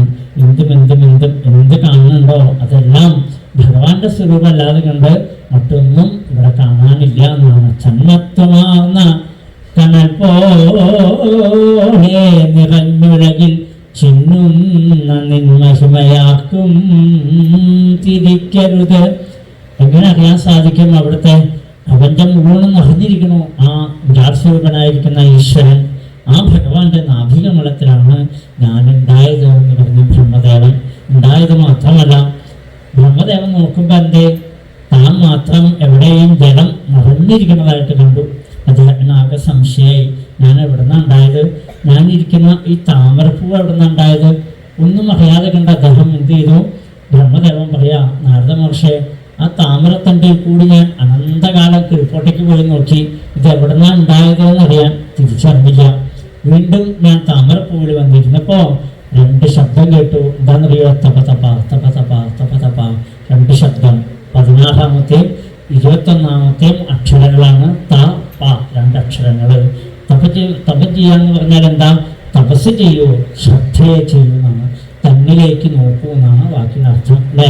പുറമിലേക്ക് നോക്കിയിരിക്കാനല്ല പറഞ്ഞത്. പിന്നെയോ തൻ്റെ ഉള്ളിലേക്ക് നോക്കൂ, അപ്പൊ കാണാം നീ എവിടെ നിന്ന് വന്നു, നീ എന്തിനു വന്നു, എന്തിനു വേണ്ടി ജീവിക്കുന്നു, എന്താണ് നിന്റെ ലക്ഷ്യം, ഇനി നീ എവിടേക്ക് പോകണു, ഇതെല്ലാം പറഞ്ഞു തരാൻ പുറമേ നിന്നൊരാളല്ല, പിന്നെയോ നമ്മുടെ ഉള്ളിൽ നിന്ന് തന്നെ പറഞ്ഞു തരും, അല്ലേ? എല്ലാത്തിനും സമാധാനം നമ്മൾ നടക്കിൽ നിന്ന് പ്രാർത്ഥിക്കുമ്പോഴും ഭഗവാൻ ശ്രീലകത്തിൽ നിന്നല്ല അനുഗ്രഹിക്കുക, പിന്നെയോ നമ്മുടെ ഉള്ളിൽ ഇരുന്നുകൊണ്ടാ. അത് നമ്മൾ മനസ്സിലാക്കാറില്ല. നമ്മുടെ ധാരണ എന്താണെന്നറിയോ? വിശാന്തി നടയടിച്ച് പോയല്ലോ, ഇനിയിപ്പോൾ എന്ത് ചെയ്യും, ഇനിയിപ്പോൾ വൈകുന്നേരം നട പറഞ്ഞ് വിളക്ക് വയ്ക്കാണ്ട് ഇങ്ങനെ പുള്ളി നമ്മളെ കാണുന്നതാണ്. അപ്പോൾ ഭാഗവതം പറഞ്ഞു, സദാസമയത്ത് നട അടച്ചാലും കൊള്ളാം, തുറന്നാലും കൊള്ളാം. എവിടെയുണ്ട് ഭഗവാൻ? നമ്മുടെ ഹൃദയത്തിലുണ്ട്, അല്ലേ? ഈശ്വര സർവഭൂതാനാം ഹൃദയശേ അർജുന തിഷ്ഠതി എന്ന് ഭഗവാൻ ഗീതയിൽ അർജുനന് പറഞ്ഞു കൊടുക്കണു. അർജുന, സകലരുടെയും ഹൃദയത്തിൽ അംഗീകരിക്കുന്നതെന്നാണ്. അത് കാണാൻ നമ്മളെ കൊണ്ട് സാധിക്കുന്നില്ല. അതുകൊണ്ട് നമ്മളെന്തായി? ശ്രീലകത്തിരിക്കുന്ന വിഗ്രഹമാണ് ഈശ്വരനെന്ന് നമ്മൾ തെറ്റിദ്ധരിച്ചു പോയി. അത്ര ഇവിടെ ബ്രഹ്മദേവനെ കാണിച്ചു കൊടുക്കുകയാണ്, തപം ചെയ്യൂ. അപ്പം നിനക്കറിയാം, നീ വേണ്ട മാതിരി തപസ് ചെയ്യുമ്പോൾ നമുക്ക് മനസ്സിലാവും ആരാണ് നീ എവിടെ നിന്നാണ് വന്നത്, എന്താണ് നിന്റെ ജീവിതത്തിൻ്റെ ലക്ഷ്യം, ഇതൊക്കെ നമുക്ക് മനസ്സിലാവും. ഇപ്പം നമുക്കിതൊന്നും അറിയില്ല, അല്ലേ? നമ്മളോട് ചോദിച്ചാൽ നമ്മൾ എന്ത് പറയും? എവിടെ നിന്നാണ് വന്നതെന്ന് ചോദിച്ചു കഴിഞ്ഞാൽ അതിപ്പോൾ പറയാൻ പറ്റില്ല. എൻ്റെ അച്ഛൻ്റെ അമ്മയുടെ ഉള്ളിൽ നിന്നാണ് ഞാൻ വന്നതെന്നൊക്കെ നമുക്ക് തോന്നും. പക്ഷേ അതൊന്നല്ല, അതിനു മുമ്പേ നമ്മൾ പോന്നിട്ടുണ്ട്. എത്രയോ അച്ഛനെയും അമ്മയും ആയിട്ട് കഴിഞ്ഞിട്ടാണ് നമ്മളിപ്പോൾ ഈ കോളത്തിലേക്ക് എത്തിയിരിക്കുന്നത്. എത്രയോ കടന്നു വന്നു, ഇനി എത്ര കടന്നു പോകാനുണ്ട് നമുക്ക്. അപ്പോൾ അതല്ല സത്യം. എവിടെ നിന്ന് വന്നു, എന്താണ് എൻ്റെ ജീവിതത്തിൻ്റെ ലക്ഷ്യം എന്ന് ചോദിച്ചാൽ ഞാൻ എവിടെ നിന്ന് വന്നു എന്ന് അറിയാനാണ്. ഈ ജീവിതത്തിന് ലക്ഷ്യം വേണ്ടേ? എന്തിനും, അല്ലേ? എവിടേക്ക് പോകണു നമ്മൾ അറിയണ്ടേ? ഇതൊക്കെ നമ്മൾ അറിഞ്ഞിരിക്കണം. അപ്പോൾ ഇതെല്ലാം അറിയാൻ മറ്റൊരു പുസ്തകം വായിക്കേണ്ട, മറ്റൊരാൾ പറഞ്ഞു തരണ്ട, എന്നോട് തന്നെ ചോദിച്ചാൽ എൻ്റെ ഉള്ളിലുണ്ട്. ഇതിനെല്ലാത്തിനും മറുപടി സകലതും എൻ്റെ ഉള്ളിലുണ്ട്. സകല അറിവും, ഏതൊരറിവാണ് നമുക്ക് ആവശ്യം.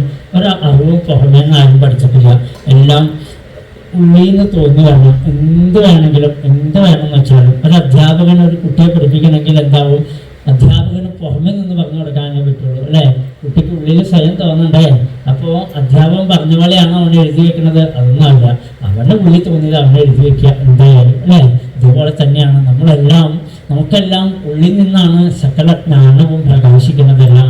അതുകൊണ്ട് തന്നെ ബ്രഹ്മദേവൻ അനധികാലം തപം ചെയ്തപ്പോൾ തൻ്റെ ഹൃദയത്തിൽ കണ്ടു സാക്ഷാൽ ഭഗവാനെ കണ്ടു എന്ന് മാത്രമല്ല, ഭഗവാന്റെ നാഭികമടഞ്ഞിരിക്കുന്ന തന്നെയും കണ്ടു. അപ്പം മനസ്സിലായി, ഞാൻ ഉണ്ടായത് ഭഗവാനിൽ നിന്നാണ്, ഞാൻ ഇരിക്കുന്നത് ഭഗവാനിൽ തന്നെയാണ്. ഇനി എന്ത് വേണം, എന്താണ് ഞാൻ ചെയ്യേണ്ടത്? അതും ആരോട് ചോദിക്കണം? മറ്റൊരാളോട് പറഞ്ഞ ഒരാൾ പറയും താൻ അങ്ങോട്ട് വെക്കോ, മറ്റൊരാൾ പറയും താൻ ഇങ്ങോട്ട് വെക്കോ എന്നൊക്കെ പറയും. നമ്മളോട് തന്നെ ചോദിച്ചാലോ കൃത്യമായിട്ട് മറുപടി നമുക്ക് കിട്ടുന്നതാണ്. അതുകൊണ്ട് ബ്രഹ്മദേവൻ എന്ത് ചെയ്തു? ആ ഭഗവാനോട് ചോദിച്ചു, ഇനി ഞാൻ എന്ത് ചെയ്യണം? വേദിച്ചു കഴിഞ്ഞതല്ല, നന്നാക്കി തരാൻ പറഞ്ഞു. വേദിച്ചിട്ടില്ല. ഇല്ല.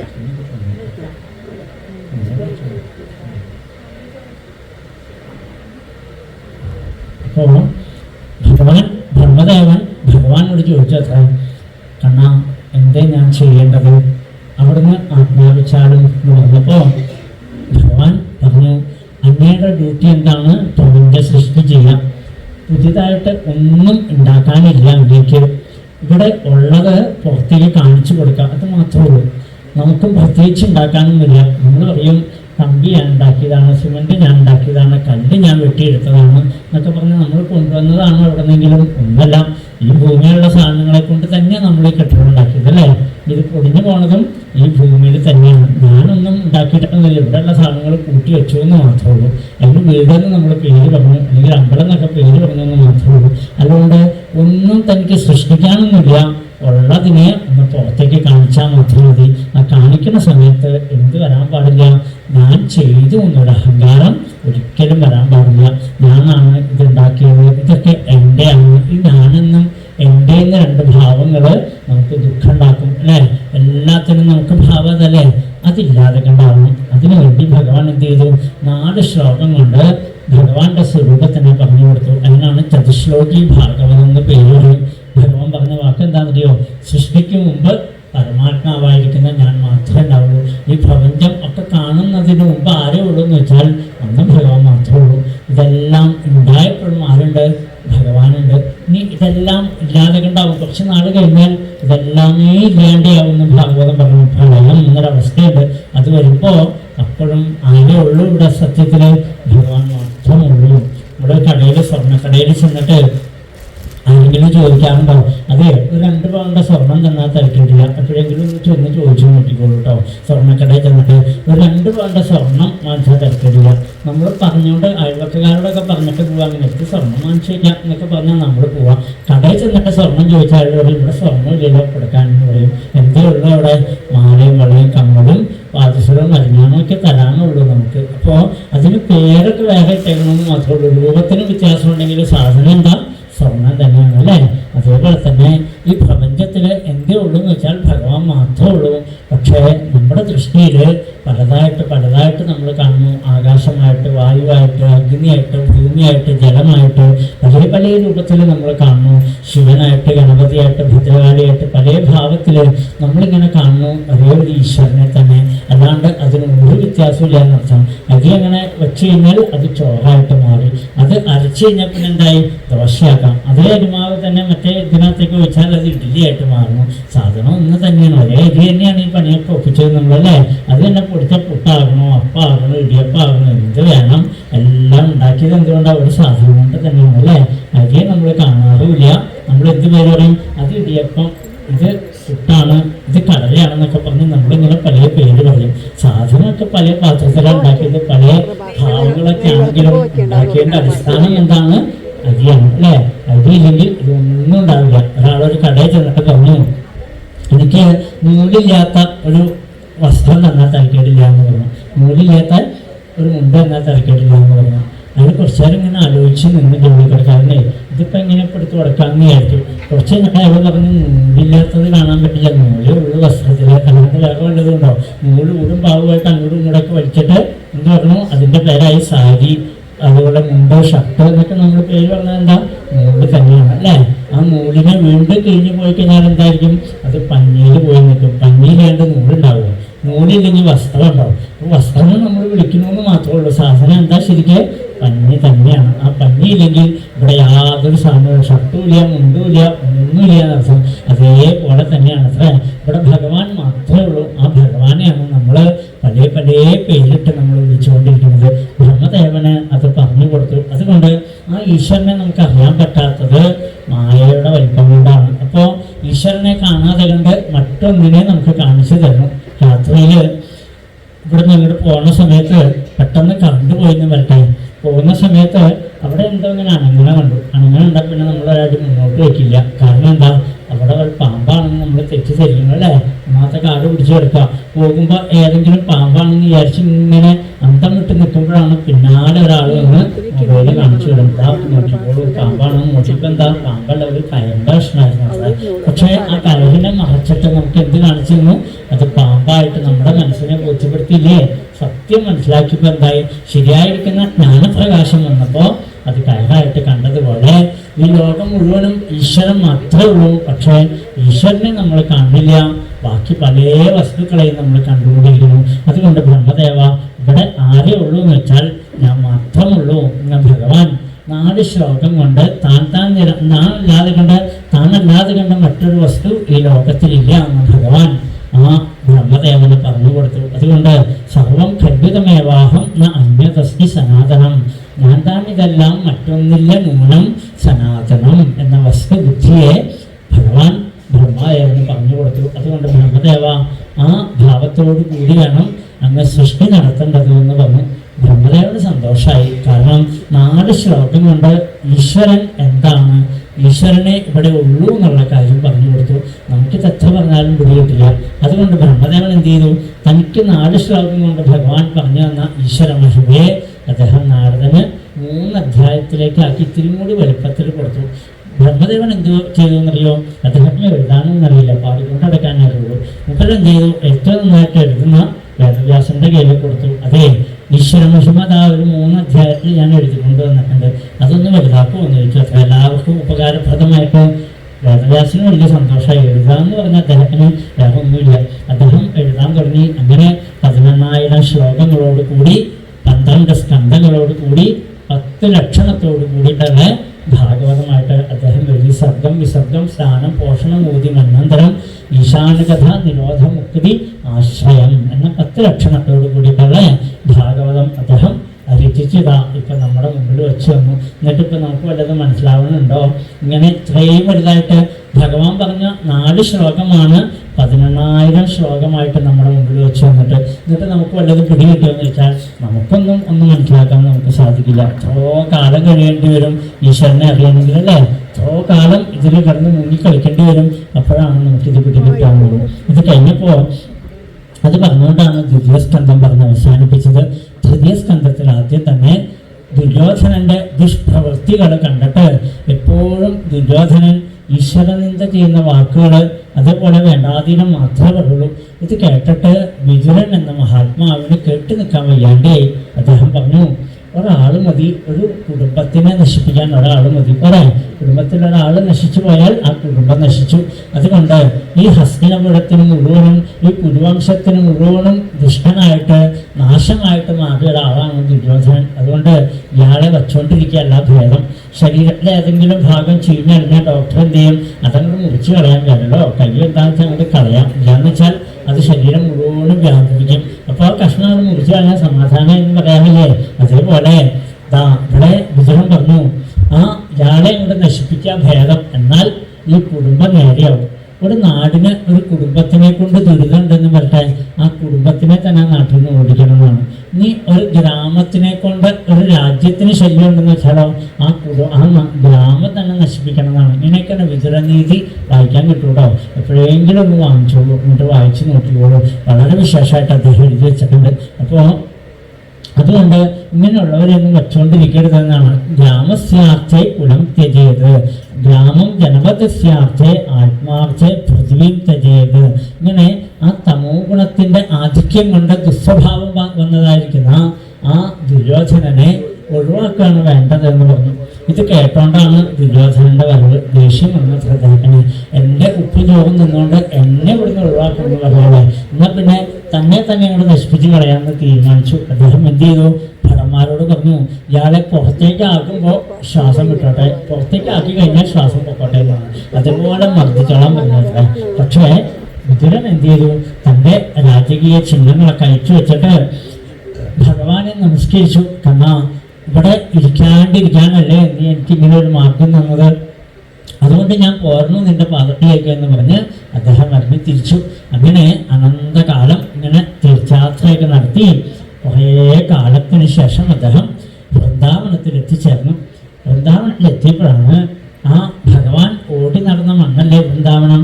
അവിടെ അങ്ങോട്ട് വന്നപ്പോൾ ഒരു ദിവസം ആ വായുവിൽ തട്ടി ഹരേ നാരായണ ഹരേ നാരായണ ഹരേ നാരായണ ഹരേ നാരായണ ഹരേ നാരായണ ഹരേ നാരായണ ഹരേ നാരായണ ഹരേ നാരായണ. ഭഗവാന്റെ മനോഹരമായിരിക്കുന്ന നാമധ്വനി അതങ്ങനെ കേട്ട് ഇങ്ങനെ ആനന്ദത്തോടു കൂടി ഇരിക്കുമ്പോൾ അടുത്തേക്ക് വന്നു. തത്വോദ്ധവം ഭാഗവതം ദദർശ. ഉദ്ധവൻ എന്ന ഭഗവാന്റെ പരമഭക്തനെ മുമ്പിൽ വന്നു. ആ ഭക്തനെ കണ്ടപ്പോൾ 2 ഭക്തന്മാർ കൂടി ചേർന്നാൽ എന്താ ചെയ്യുക? ആലിംഗനം ചെയ്ത് നിന്നുകൊണ്ട് ആ വിതുരൻ ചോദിച്ചു, എവിടുന്നാ വരുന്നത്? ദ്വാരകയിൽ നിന്നാണെന്ന് പറഞ്ഞു. അതോടുകൂടി ഭഗവാന്റെ കഥകൾ ഓരോന്നായിട്ട് അങ്ങനെ പറയാൻ തുടങ്ങി. ഭഗവാന് സുഖമല്ലേ, ബലറാമിന് സുഖമല്ലേ, രുക്മിണിയാദി ദേവിമാർക്ക് സുഖമല്ലേ, എല്ലാവരുടെയും സുഖം അന്വേഷിച്ച് വന്നപ്പോൾ ആ ഉദ്ധവൻ പറഞ്ഞു, അത്ര എല്ലാവർക്കും സുഖമാണെങ്കിലും ആ ശ്രീകൃഷ്ണ ഭഗവാൻ നമ്മളെയൊക്കെ വഞ്ചിച്ചുകൊണ്ടതാ ആ ശരീരം വിട്ടുപോയി കഴിഞ്ഞു എന്നുള്ള വർത്തമാനം അവിടെ പറഞ്ഞു. ഏതൊരു കണ്ണനാണോ കൽത്തുവെങ്കിലകത്തമ്മ കണി കണ്ട ദിനം മുതൽ കാട്ടാളനെ ഇത കണയാൽ കാൽത്താറുണ്ട ദിനം വരെ കണ്ണൻ കപടഗോപാലൻ കൈവല്യാംബുഘനാഘനം ചെയ്ത കാര്യം സകലതും ജഗൻ മോഹനം എന്തെല്ലാം അത്ഭുത ബാലനായിട്ട് ഭഗവാൻ അവതരിച്ചുകൊണ്ട് 125 വർഷം ഈ ഭൂമിയിൽ കുഞ്ഞിക്കാൽ വെച്ച് ഓടി നടന്നു. വേണുഗാനത്തിൽ കൂടി എല്ലാവരെയും പക്ഷിമൃഗാദികളെ കൂടി തമ്മിലേക്ക് ലയിപ്പിച്ചുകൊണ്ട് ആ സർവേശ്വരൻ അവസാനം എനിക്ക് അവിടുത്തെ പാതുകങ്ങൾ തന്നുകൊണ്ട് വേണ്ടതായിരിക്കുന്ന ഉപദേശങ്ങളും തന്നുകൊണ്ട് അവിടുത്തെ നീളമേഘശ്യാമളമായിരിക്കുന്ന സ്വരൂപത്തിനെ മഹച്ചു നമ്മൾ പറഞ്ഞു. ആ ഭഗവാൻ പോകുന്ന സമയത്ത് മൈത്രേയനും ഭാഗവതം ഉപദേശിച്ച് കൊടുക്കണ്ടായി. ആ മൈത്രേയന് ഉപദേശം കൊടുത്തിട്ടുണ്ട്, അങ്ങേക്ക് വേണ്ടതൊക്കെ തരാൻ എന്ന് പറഞ്ഞുകൊണ്ട് ആ ഉദ്ധവൻ ബദരിയിലേക്ക് അങ്ങനെ നാമം ജപിച്ച് യാത്രയായി. വിതുരന് ഇത് കേട്ടോടുകൂടി അദ്ദേഹത്തിൻ്റെ സകലതും തളർന്നു കഴിഞ്ഞിരിക്കുന്നു. ഏതൊരു ഭഗവാനെ കാണാൻ മോഹിച്ചാണോ താൻ നടന്നത്, ആ ഭഗവാൻ തൻ്റെ സ്വരൂപത്തിനെ മറച്ചു നമ്മൾ കേട്ടപ്പോൾ അദ്ദേഹം തളർന്നിരുന്നു അവിടെ കുറേ കാലം. പിന്നെ ആ വൃന്ദാവനത്തിൻ്റെ മണ്ണിലങ്ങനെ കിടന്ന് ഉരുണ്ടും ആ കാലും തീര് കുളിച്ചും അങ്ങനെ അദ്ദേഹം ഭഗവാന്റെ തിരുനാമം ജപിച്ചങ്ങനെ കുറച്ചു കാലം വൃന്ദാവനത്തിൽ കഴിച്ചുകൂട്ടി. പിന്നെ ഒരു ദിവസം ഹരിദ്വാരത്തിലേക്ക് അദ്ദേഹം യാത്രയായി. ഹരിദ്വാരത്തിൽ ചെന്ന് മൈത്രേയമാസീനമകാതബോധം അഹുവിൻ്റെ മഹാസമുദ്രമായിരിക്കുന്ന മൈത്രേയൻ്റെ പാദങ്ങളെ നമിച്ചുകൊണ്ട് എനിക്ക് ഭഗവാന്റെ കഥകൾ പറഞ്ഞു തരുമോ? മറ്റൊന്നും വേണ്ട. തേഷാം ഹൃദയ കൃഷ്ണകഥാമൃതൗഘാൽ കണ്ണൻ്റെ കഥകൾ പറഞ്ഞു തരുമോ? ആ കഥകൾ കേൾക്കാൻ പറ്റിയില്ല എന്ന് വിചാരിച്ചാലോ അവരാണ് ഏറ്റവും വലിയ ദുഃഖം അനുഭവിക്കുന്നവർ. എപ്പോഴെങ്കിലും ശ്രീകൃഷ്ണ കഥകൾ കേൾക്കാൻ ഇടവന്നാൽ അവരെല്ലാം ഏറ്റവും ഭാഗ്യം ചെയ്തവരാണ്, അവരാണ് പുണ്യം ചെയ്തവർ. അല്ലാത്തവരൊന്നും അതല്ല എന്നർത്ഥം. അപ്പോൾ നമുക്ക് കിട്ടിയ ഭാഗ്യം എത്രയാ അല്ലേ? വിതുര പണ്ടേ പറഞ്ഞു വെച്ചിരിക്കുന്നു, കൃഷ്ണകഥ കേൾക്കാൻ ഒരു മഹാഭാഗ്യം നമുക്കിതാ ഈ കണ്ണൻ നമുക്ക് ഉണ്ടാക്കി തന്നിരിക്കുന്നു. കേട്ടോളൂ, വിഷു കൈനീട്ടമായിട്ട് ഭഗവാൻ തന്നിരിക്കുന്നു. നമുക്ക് കേട്ടോളൂ, അല്പനേരം കേട്ടാലും മതി. അല്പമെങ്കിലും നമ്മുടെ ചുരുട്ടിക്കൂടി ഈ അമൃതമായിരിക്കുന്ന കൃഷ്ണകഥകൾ കേൾക്കാനിട വന്നാൽ നമ്മുടെ ദുഃഖങ്ങളൊക്കെ ശമിക്കണമെന്നാണ്. എന്തെല്ലാം ദുരിതങ്ങൾ നമ്മൾ അനുഭവിക്കുന്നുണ്ടെങ്കിലും അതൊക്കെ പോയി കിട്ടാൻ കൃഷ്ണകഥകൾ കേട്ടാലേ മതി. അത് പറഞ്ഞോടുകൂടി ആ മൈത്രേയന് എത്ര ഈ സന്തോഷം എന്ന് കണക്കില്ല. കാരണം ഭഗവാന്റെ കഥ പറയാനല്ലേ പറയണത്, അല്ലാണ്ട് ലൗകികമായിരിക്കുന്ന കാര്യം പറയാനല്ലോ. കണ്ണൻ്റെ കഥ പറയൂ, കണ്ണൻ്റെ കഥ പറയൂ. സജ്ജനങ്ങൾക്ക് എപ്പോഴും അത് തന്നെ ഇഷ്ടം. പരസ്പരാനുകഥനം പാവനം ഭഗവല്യശ. എപ്പോഴും സ്മരന്തഷ്ടാന്നാണ്. സ്വയം സ്മരിച്ചുകൊണ്ടും മറ്റുള്ളവരെ സ്മരിപ്പിച്ചുകൊണ്ടും ഇരിക്കുക എന്ന് പറഞ്ഞാൽ ഇതിലും വലിയ പുണ്യം വേറെ എന്താ ഉള്ളത് അല്ലേ? ഇപ്പം നമുക്ക് ഭഗവാൻ തന്നിരിക്കുന്ന ഒരു അനുഗ്രഹം എന്താണെന്നറിയോ? കണ്ണനെ സ്മരിക്കുക.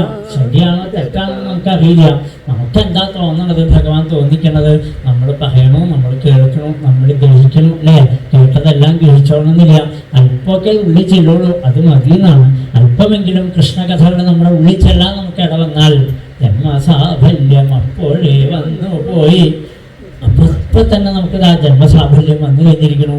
ഈ നിമിഷത്തിന് വേണ്ടിയിട്ടാണ് നമ്മളെ ഇത്ര നാളും നമ്മൾ ജീവിച്ചിരുന്നതും ഇതിനു വേണ്ടിയിട്ടാണ്. ഭഗവാൻ നമ്മളെ എന്തിനിത്ര കാലം ജീവിപ്പിച്ചു, എന്തെല്ലാം ദുഃഖം അനുഭവിക്കുമ്പോഴും നമുക്ക് എന്തുകൊണ്ട് ഇത്രയും നമുക്കിത് കേൾക്കാൻ ഇത്ര നാൾ നമ്മൾ ഇരുന്നു എന്ന് വെച്ചാൽ അതെല്ലാം ഈ കഥ കേൾക്കാൻ വേണ്ടിയിട്ടാണ്. നമുക്ക് 2025 വിഷുവിനോടനുബന്ധിച്ച് നടത്തുന്ന ഭാഗവതം ഒരല്പം കേൾക്കാനുള്ള യോഗം ഞാൻ നിങ്ങൾക്ക് വെച്ചിട്ടുണ്ട്, എന്ന് കേട്ടോളൂ എന്ന് പറഞ്ഞിട്ടാണ് നമ്മളിവിടെ ഇരുത്തിയിരിക്കുന്നത് അല്ലേ? ഭഗവാൻ എനിക്കൊരു കാരുണ്യം കാണിച്ചിരിക്കണമെന്ന് അറിയോ? നമുക്കതിൻ്റെ വില അറിയില്ല. അത് ഓരോ ദിവസം കഴിയുമ്പോഴും ഭാഗവതത്തിലേക്ക് ലയം വരുന്തോറും നമുക്കത് മനസ്സിലാവും. എത്രയോ പുണ്യം ചെയ്തു നമ്മൾ ഓരോരുത്തരും, എത്രയോ ഭാഗ്യവാന്മാരാണ് നമ്മൾ ഓരോരുത്തരും. ലോട്ടറി അടിക്കുന്നതല്ല ഭാഗ്യം, വീടും കർമ്മവും സ്വന്തമാക്കുന്നതല്ല ഭാഗ്യം, ജോലി കിട്ടുന്നതല്ല ഭാഗ്യം. കണ്ണൻ്റെ അനുഗ്രഹത്തിന് പാത്രീഭൂതരാകുക, ഒരിക്കലും നശിക്കാത്തതായിരിക്കുന്ന ആ നിത്യാനന്ദം അത് അനുഭവിക്കുക. അത് മാത്രമല്ല ഇവിടെ കണ്ണയിൽ ഏറ്റവും വലിയ പ്രത്യേകത, ഒരു നിമിഷം കിട്ടിക്കഴിഞ്ഞാൽ ആ നിമിഷമൊക്കെ ഹരേ രാമ മഹാമന്ത്രം ജപിക്കണം അല്ലേ? അത് മാത്രമല്ല, പാടും ഞാൻ നാരായണ നാമം, നേടും ഞാൻ നിത്യാനന്ദം. പാടും ഞാൻ നാരായണ നാമം, നേടും ഞാൻ നിത്യാനന്ദം. ആ നിത്യാനന്ദം നമുക്ക് അനുഭവിക്കാൻ അതിനൊരു മനസ്സിലാക്കുള്ളവർക്ക് എല്ലാവർക്കും കണ്ടുവരണം. അത് ഏറ്റവും ശുഭമായിട്ടുള്ള ഒരു കാര്യമാണ്. ഇത് ഭഗവാൻ നമുക്ക് സ്വയം തോന്നിക്കണ്ടേ. ഒരാൾ പറഞ്ഞു എന്ന് വിചാരിച്ച് നമ്മൾ ചെയ്തോളണമെന്നൊന്നുമില്ല. അപ്പം നമുക്ക് സ്വയം തോന്നണമെങ്കിൽ അത് ഭഗവാന്റെ അനുഗ്രഹം വേണം. നമുക്ക് എന്തോ ഒരു നന്മ വരാൻ പോകുന്നു എന്നുള്ള എൻ്റെ ലക്ഷണമാണ്. നമുക്ക് ഇവിടെ വന്നിരിക്കാനും വയ്യാത്ത ആളുകളല്ലേ ഇവിടെ ഇരിക്കുന്ന പല കണ്ടാൽ അറിയാം നമുക്ക്. അപ്പോൾ ആ വയ്യായുടെ ഇടയിലും വന്നിരുന്നിട്ട് നമുക്ക് നാമം ജപിക്കാൻ തോന്നണമെങ്കിൽ അന്നിങ്ങനെ കണ്ണടച്ചിരിക്കുന്ന ആൾക്കാരെയൊക്കെ നമ്മൾ അവരുടെ കയ്യും കേട്ടി നിങ്ങൾ നാമം ജപിക്കും, ഞാൻ ഒന്ന് കാണട്ടെ എന്നുള്ള മട്ടിലിരിക്കുന്ന ആളുകളെയൊക്കെ നമ്മൾ പല വേദിയിലും കാണാറുണ്ട്. ഇവിടെ നേരെ തിരിച്ചാണ്. എല്ലാവരും നാമം ജപിക്കുന്ന കാണുമ്പോൾ അതൊരു സന്തോഷം തന്നെയാണ്. അതെല്ലാം ഒരാൾ നമ്മളെ കൺട്രോൾ ചെയ്യാനുള്ളത് കൊണ്ടാണ്. അപ്പോൾ നമുക്ക് മുമ്പിൽ നിന്നുകൊണ്ട് നാമം ജപിക്കാനും ഒക്കെ പ്രചോദനം നൽകിക്കൊണ്ട് ഒരു ഗുരുനാഥയുടെ ഭാവത്തിൽ ഒരാളുള്ളത് നമുക്ക് ഏറ്റവും നന്നായി. അതൊക്കെ ഗുരുവായൂരപ്പൻ തന്നെയാണ് ഓരോ ഭാവത്തിലും നമ്മുടെ മുമ്പിലേക്ക് വരിക. ഇവിടെയും നമുക്ക് കാണിച്ചു തരാം. അദ്ദേഹം പറഞ്ഞു, ഭഗവാന്റെ ലീലകളെ എങ്ങനെ ഞാൻ വർണ്ണിക്കും എന്ന് പറഞ്ഞുകൊണ്ട് ഭഗവാന്റെ വിലാസരൂപത്തിനെ കുറിച്ചും അവിടുത്തെ അവതാര മഹോത്സവങ്ങളെ കുറിച്ചും ഒക്കെ പറഞ്ഞു. എത്ര അവതാരങ്ങളാണ് ഭഗവാൻ എടുത്തത് എന്ന് കണക്കില്ല. വരാഹാദികളായിരിക്കുന്ന ആയിരക്കണക്കിന് അവതാരോ ഹ്യസംഖ്യയ എന്നാണ്. കോടാനുകോടി അവതാരങ്ങളാണ് ഭഗവാൻ എടുത്തിരിക്കുന്നത്. എത്ര അവതാരങ്ങൾ എടുത്തു നമുക്കൊന്നും അറിയില്ല. നമുക്ക് ആകെ അറിയണത് 10 അവതാരം അറിയാം. ദശാവതാരം എന്നാണ് പേര് പറയാം. ഈ 10 നമുക്ക് അറിയുള്ളെങ്കിൽ ഭാഗവതം പറഞ്ഞു 10 കേട്ടോ, കോടിക്കണക്കിന് അവതാരങ്ങളാണ് ഭഗവാൻ എടുത്തിരിക്കുന്നത്. ഇനി നമ്മളൊക്കെ എന്താണെന്ന് വിചാരിച്ചിരിക്കുന്നത്? നമ്മളൊക്കെ ഭഗവാന്റെ അവതാരങ്ങൾ തന്നെയാണ്. നമ്മുടെ ഉള്ളിൽ കൂടി കാണുന്നുണ്ട്, കേൾക്കുന്നുണ്ട്, അല്ലേ? എല്ലാം ചെയ്തുകൊണ്ടിരിക്കണം. എല്ലാം ഭഗവാൻ ചെയ്തുകൊണ്ടിരിക്കുന്നുണ്ടെങ്കിൽ നമ്മളും ഓരോരോ പ്രവൃത്തികൾ ചെയ്യുന്നില്ലേ? ഇവിടെ ഇരിക്കുന്ന ഓരോരുത്തരും ഏതെല്ലാം ജോലികൾ ചെയ്യുന്നുണ്ട്. അപ്പം നമ്മളെ കൊണ്ടും ഇതൊക്കെ ചെയ്യിക്കുന്നുണ്ട്. ചിലവരെ കൊണ്ട് നന്മ ചെയ്യിക്കണു, ചിലവരെ കൊണ്ട് തിന്മ ചെയ്യിക്കണു, അല്ലേ? ഒരിടത്ത് കുന്നുണ്ടാകുമ്പോൾ ഒരിടത്ത് കുഴി ഉണ്ടാകുന്നു. ഇതൊക്കെ ഉണ്ടാക്കിക്കൊണ്ടിരിക്കുകയാണ്, അല്ലേ? നമ്മളൊക്കെ ഭാഗവതം ചൊല്ലിക്കൊണ്ട് നാമം ജപിച്ചുകൊണ്ടിരിക്കുമ്പോൾ മറ്റൊരിടത്ത് മൃഗങ്ങളെ കൊന്നുകൊണ്ട് കുറേ ആൾക്കാരിയിരിക്കുന്നു, മനുഷ്യരെ കൊണ്ടുകൊണ്ട് വേറൊരു കൂട്ടിലിരിക്കുന്നു. ഇങ്ങനെയൊക്കെ നോക്കിക്കോളൂ. അപ്പോൾ ഒരിടത്ത് ഉണ്ടായി വരുമ്പോൾ മറ്റൊരിടത്ത് ഇല്ലായ്മ ചെയ്തുകൊണ്ടിരിക്കുക. എല്ലാം ബാലൻസ് ചെയ്തുകൊണ്ട് ഭഗവാൻ ഓരോരുത്തരെ കൊണ്ട് ഓരോരോ പ്രവൃത്തി ചെയ്യിച്ചുകൊണ്ടിരിക്കുകയാണ് അത്ര. അപ്പോൾ അതുകൊണ്ട് തന്നെ ഇവിടെ പറയാണ്, ആ ഭഗവാന്റെ ദിവ്യങ്ങളായിരിക്കുന്ന അവതാരങ്ങളെ കുറിച്ച് പറഞ്ഞു. ആ ഭഗവാനാണ് ബ്രഹ്മദേവന് തൻ്റെ സ്വരൂപത്തിനെ വെളിപ്പെടുത്തി കൊടുത്തിക്കൊണ്ട് ആ ബ്രഹ്മദേവനോട് സൃഷ്ടി നടത്തിക്കൊള്ളാൻ പറഞ്ഞു. ബ്രഹ്മദേവൻ 10 തരത്തിലുള്ള സൃഷ്ടികൾ നടത്തി. അത് കൂടാതെ കണ്ട് കാലത്തിനെ കുറിച്ചും അതുപോലെ അജ്ഞാന വൃത്തികളെ കുറിച്ചും ഒക്കെ സൃഷ്ടിച്ചു വെച്ചാൽ അവസാനം ബ്രഹ്മദേവന്റെ ഈ ഭൂമധ്യത്തിൽ നിന്ന് രോദനം ചെയ്തുകൊണ്ട് ഒരാൾ പുറത്തേക്ക് ചാടി. ആളുടെ പേരാണ് രുദ്രൻ എന്ന പേര്.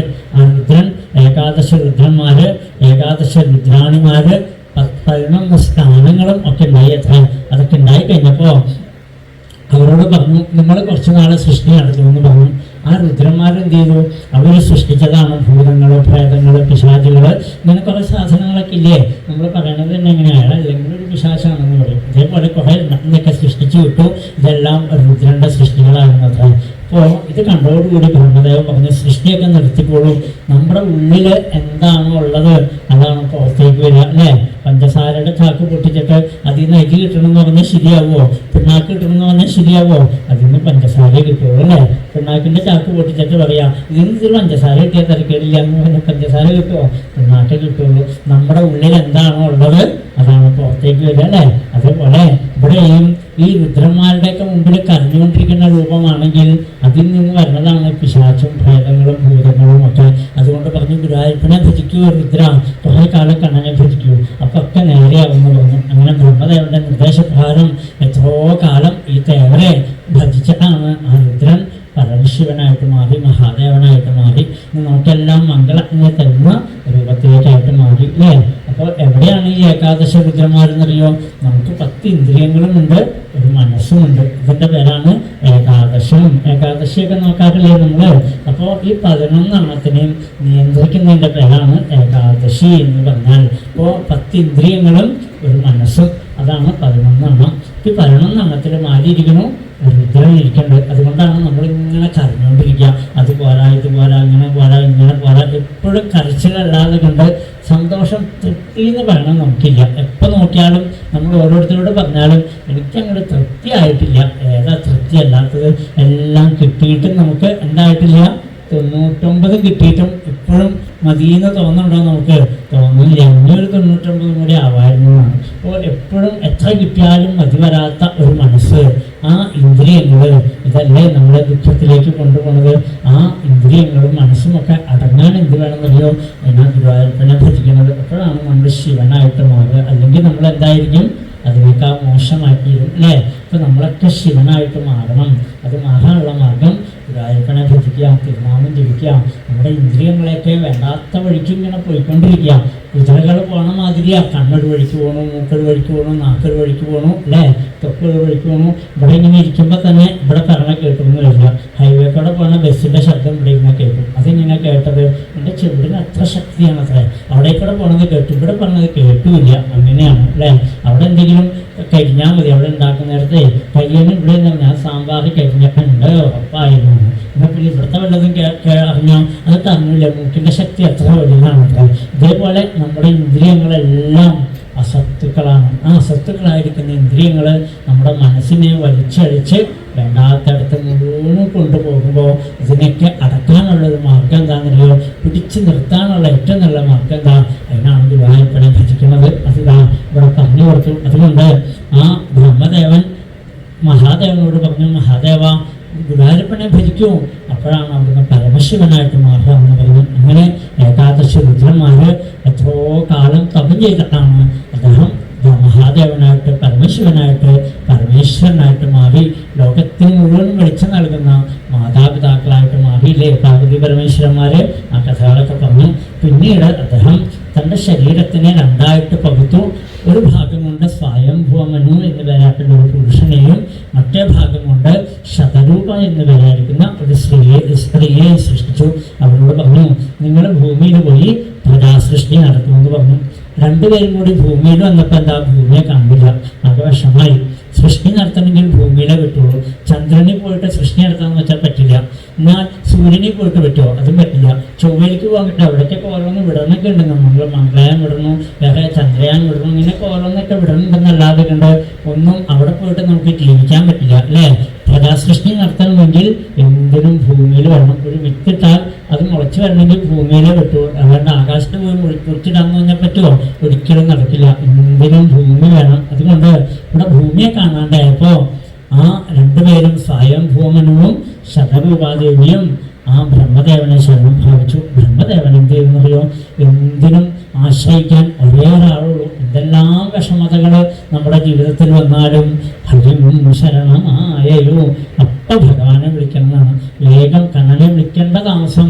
ബ്രഹ്മദേവന്റെ മൂക്കിൽ നിന്ന് ഒരു മാംസകഷ്ണമായിട്ട് വരാഹത്തോക്കോ നിരകാത് അങ്കുഷ്ടപരിമാണക, ഒരു തള്ളവലിന്റെ വലുപ്പത്തിലും ഒരു മാംസകഷ്ണമായിട്ട് പുറത്തേക്ക് ചാടി. മൂക്കിൽ കൂടി പുറത്തേക്ക് ചാടിയെന്ന് മാത്രമല്ല, എത്ര പെട്ടെന്ന് മഹാവരാഹോ ഗോവിന്ദ സുഷേണ കനകാംഗതി, എത്ര പെട്ടെന്ന് ഒരു വലിയ മഹാവരാഹമായിട്ട് പ്രപഞ്ചം മുഴുവൻ നിറഞ്ഞിരിക്കുന്ന വലിയൊരു വരാഹമൂർത്തിയായിട്ട് പന്നിയുടെ സ്വരൂപം കൊടുത്ത് ഭഗവാൻ ചെന്നു. മാത്രമല്ല അവിടുത്തെ ആ ശബ്ദം കൊണ്ട് തന്നെ ബ്രഹ്മാദികളൊക്കെ കിട്ടുകടായി വിറച്ചു എന്നാണ്.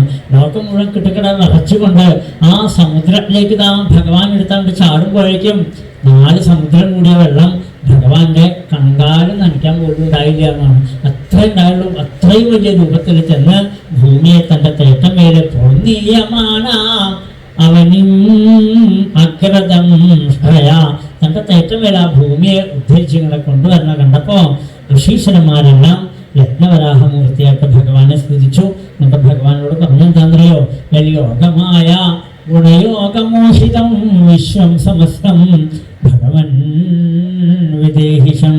അല്ലയോ സർവേശ്വര, അവിടുത്തെ മായയിൽപ്പെട്ട സകല ജീവരാശികൾക്കും അവിടുത്തെ സുഖത്തിനെ നൽകിയാലും സമസ്ത ലോക സുഖിനോ ഭവന്തു. അതാണ് അവരുടെ പ്രാർത്ഥന അല്ലേ? നമ്മുടെ പ്രാർത്ഥന എന്താ? എനിക്കും എൻ്റെ കുടുംബത്തിനും സുഖമായിട്ട് വരണേ എന്ന് നമ്മൾ പ്രാർത്ഥിക്കുന്നു. ഋഷിമാരുടെ പ്രാർത്ഥന എന്താണ്?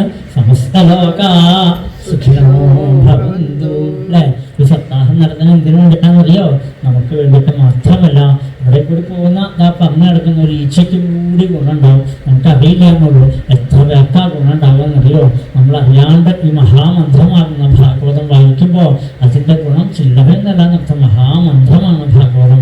അതിൻ്റെ ആ തരംഗങ്ങള് ഇങ്ങനെയല്ലേ മേശാന്തിയും തന്ത്രിയൊക്കെ അകത്ത് അകത്തിരുന്ന് മന്ത്രം ജപിക്കുന്നതുകൊണ്ടാണ് ആ ചൈതന്യം, ആ കല്ലില് ആ ചൈതന്യം വരാനുള്ള കാരണം. അതേപോലെ മഹാമന്ത്രമായിരിക്കുന്ന ഭാഗവതം ജപിക്കുമ്പോൾ അത് കഥയെന്നല്ല, ഇതെല്ലാം തത്വങ്ങളാണ്, ഒക്കെ വേദം തന്നെ. അങ്ങനെ വേദം തന്നെ അങ്ങനെ തന്നെ നമുക്ക് മനസ്സിലാക്കാൻ പാകത്തിന് കഥാരൂപത്തിൽ പറയണമെന്ന് മാത്രമേ ഉള്ളൂ. എല്ലാം തന്നെ കട്ടിയായിരിക്കുന്ന വേദം, ആ വേദമന്ത്രങ്ങൾ അങ്ങനെ ജപിക്കുമ്പോൾ അതിൻ്റെ തരംഗങ്ങൾ നമ്മുടെ ശരീരത്തിൽ മാത്രമല്ല ഈ അന്തരീക്ഷത്തിൽ മുഴുവനും വ്യാപിച്ചിരിക്കുമ്പോൾ ഇവിടെ എന്തൊക്കെ ദുരിതങ്ങളുണ്ടോ അതൊക്കെ മാറിക്കിട്ടുന്നു. എത്രയോ അനുഭവങ്ങളാണ് നമുക്കെന്നറിയോ. എത്രയോ അമ്പലങ്ങളിൽ ഞാൻ തുടങ്ങി വെച്ച വായനകളുണ്ട്. ആദ്യമായിട്ട് തുടങ്ങി 5-6 കൊല്ലമൊക്കെ കഴിയുമ്പോഴേക്കും ആ അമ്പലത്തിന് വരുന്ന മാറ്റം ചില്ലറയില്ലാന്നർത്ഥം. അപ്പോൾ പിന്നെ കുടുംബത്തിൻ്റെ കഥ പറയാനുണ്ടോ? ഒരു ക്ഷേത്രത്തിന് പോലും എന്തെന്നില്ലാത്ത മാറ്റം വരുമ്പോൾ അപ്പോൾ പിന്നെ അമ്പലത്തിൻ്റെ നമ്മുടെയൊക്കെ കഥ പറയാനുണ്ടോ? നമ്മുടെ ജീവിതത്തിൽ, നമ്മുടെ ആ സ്വഭാവത്തിൽ എല്ലാത്തിലും വ്യത്യാസം ഉണ്ടാവും. അതുമാത്രമല്ല നമ്മുടെ കുടുംബത്തിൽ നിത്യം ഭാഗവതം വായിക്കുമ്പോൾ ആ കുടുംബത്തിലുണ്ടാകുന്ന വ്യത്യാസം എത്രയെന്നറിയോ? അതുകൊണ്ട് മഹാമന്ത്രമാണ് ഭാഗവതം കാണിച്ചു തരിക. അപ്പം അതുകൊണ്ട് ഇതിൻ്റെ ഉദ്ദേശം തന്നെ ഇതാണ്, സമസ്ത ലോക സുഖിനോ ഭവന്തു, അല്ലേ? അതുകൊണ്ട് ഇടയ്ക്ക് എല്ലാവരും അമ്പലത്തിൽ വന്നാൽ പ്രാർത്ഥിക്കേണ്ടത് എന്താണെന്നറിയോ? ലോകാ സമസ്ത സുഖിനോ ഭവന്തു. അതൊന്ന് പ്രാർത്ഥിച്ച് നോക്കിക്കോളൂ. ഭഗവാൻ നമ്മളെ അനുഗ്രഹിക്കും. എനിക്ക് മാത്രം ഗുണം ഉണ്ടാവണേ എന്ന് പറഞ്ഞാൽ ഭഗവാൻ കേട്ട ഭാവം നടക്കില്ല. എല്ലാവർക്കും ഗുണം ഉണ്ടാവണമെന്ന് വിചാരിച്ചോളൂ, അപ്പം നമുക്ക് ഗുണം ഉണ്ടാവും, ഉറപ്പാണ്. ഇങ്ങനെയാണ് ഭഗവാന്റെ സ്വരൂപം. കാരണം എല്ലാത്തിലും ഭഗവാൻ നിറഞ്ഞിരിക്കുകയല്ലേ, ഒരാളിലാണ് ഇരിക്കുന്നത്. അതൊന്നല്ല എന്ന് പറയാണ്. അങ്ങനെ അതങ്ങനെ ഒരു ശ്ലോകം, ഒരു അധ്യായം കൊണ്ട് വരാഹാവതാരം പറഞ്ഞു കേട്ടപ്പോൾ ഇങ്ങനെ കേട്ടപ്പോൾ ഗുരുനാഥ, എനിക്ക് ഹിരണ്യാക്ഷവതം മഹാത്ഭുതം ആ കഥ കേൾക്കണമെന്ന് പറയുമ്പോഴാണ് 6 അധ്യായം കൊണ്ട് ഹിരണ്യാക്ഷവതം പറയാനത്ര.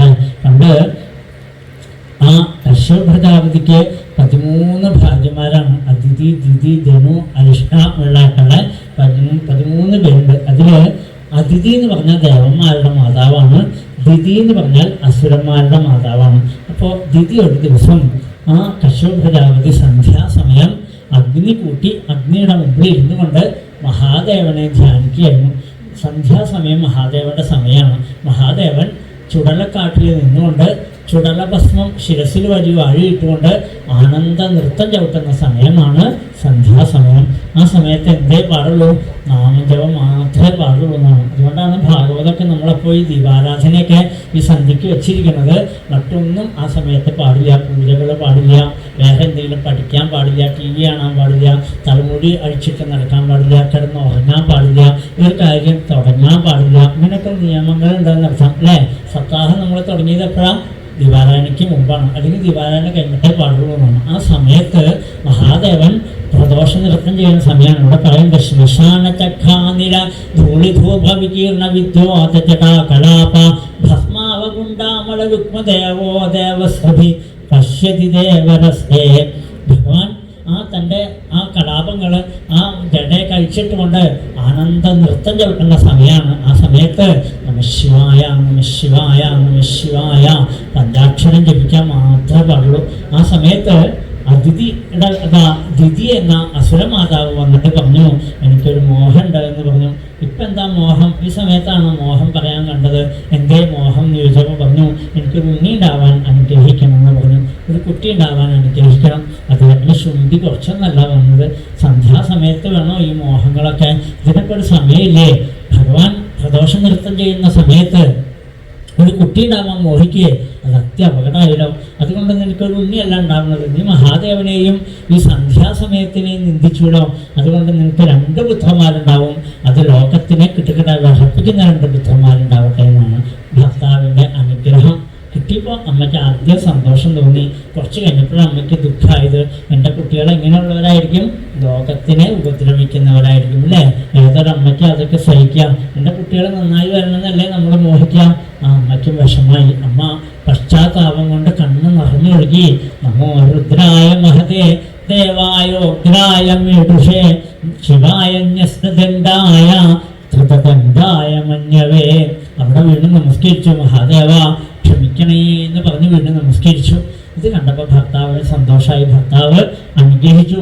2 പേരും ലോകകണ്ടകന്മാരാകുമെങ്കിലും അവർ ഭഗവാന്റെ മടി കിടന്ന് മരിക്കാൻ ഇടയാവട്ടെ എന്നാണ്. അന്തേ നാരായണ സ്മൃതി. ഗുരുവായൂരപ്പനെ കണ്ടുകൊണ്ട് മരിക്കാൻ ഒരു യോഗം ഉണ്ടാവട്ടെ എന്ന് പറഞ്ഞു. അപ്പം അമ്മയ്ക്ക് സന്തോഷമായി. അമ്മ ഗർഭം ധരിച്ചു എന്ന് മാത്രമല്ല, സാധാരണ 10 മാസമൊക്കെ ആകുമ്പോഴേക്കും കുട്ടികളെ പുറത്തേക്ക് വിടണ്ടായി. അതല്ല, ഇരട്ടകളാണ്. ഉള്ളിൽ കിടക്കുന്നവരെ അമ്മയ്ക്ക് തോന്നി ഒരു 100 കൊല്ലം അങ്ങനെ തന്നെ ഇരുന്നോട്ടെ എന്ന് വിചാരിച്ചു.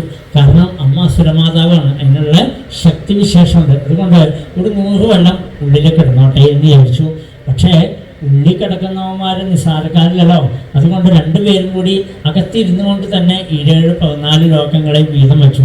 ഭൂമി തൊട്ട് കീഴ്പോട്ടേക്കുള്ള ലോകങ്ങളൊക്കെ നിന്റെ, ഭൂമിക്ക് മേപ്പോട്ടേക്കുള്ള ലോകങ്ങളൊക്കെ എൻ്റെ എന്ന് പറഞ്ഞ് നമ്മൾ 10 സെൻറ്റ് ഭൂമി വീതം വയ്ക്കും പോലെ അവർ 14 ലോകങ്ങളും 2ആയിട്ട് വീതം വെച്ചെടുത്തത്.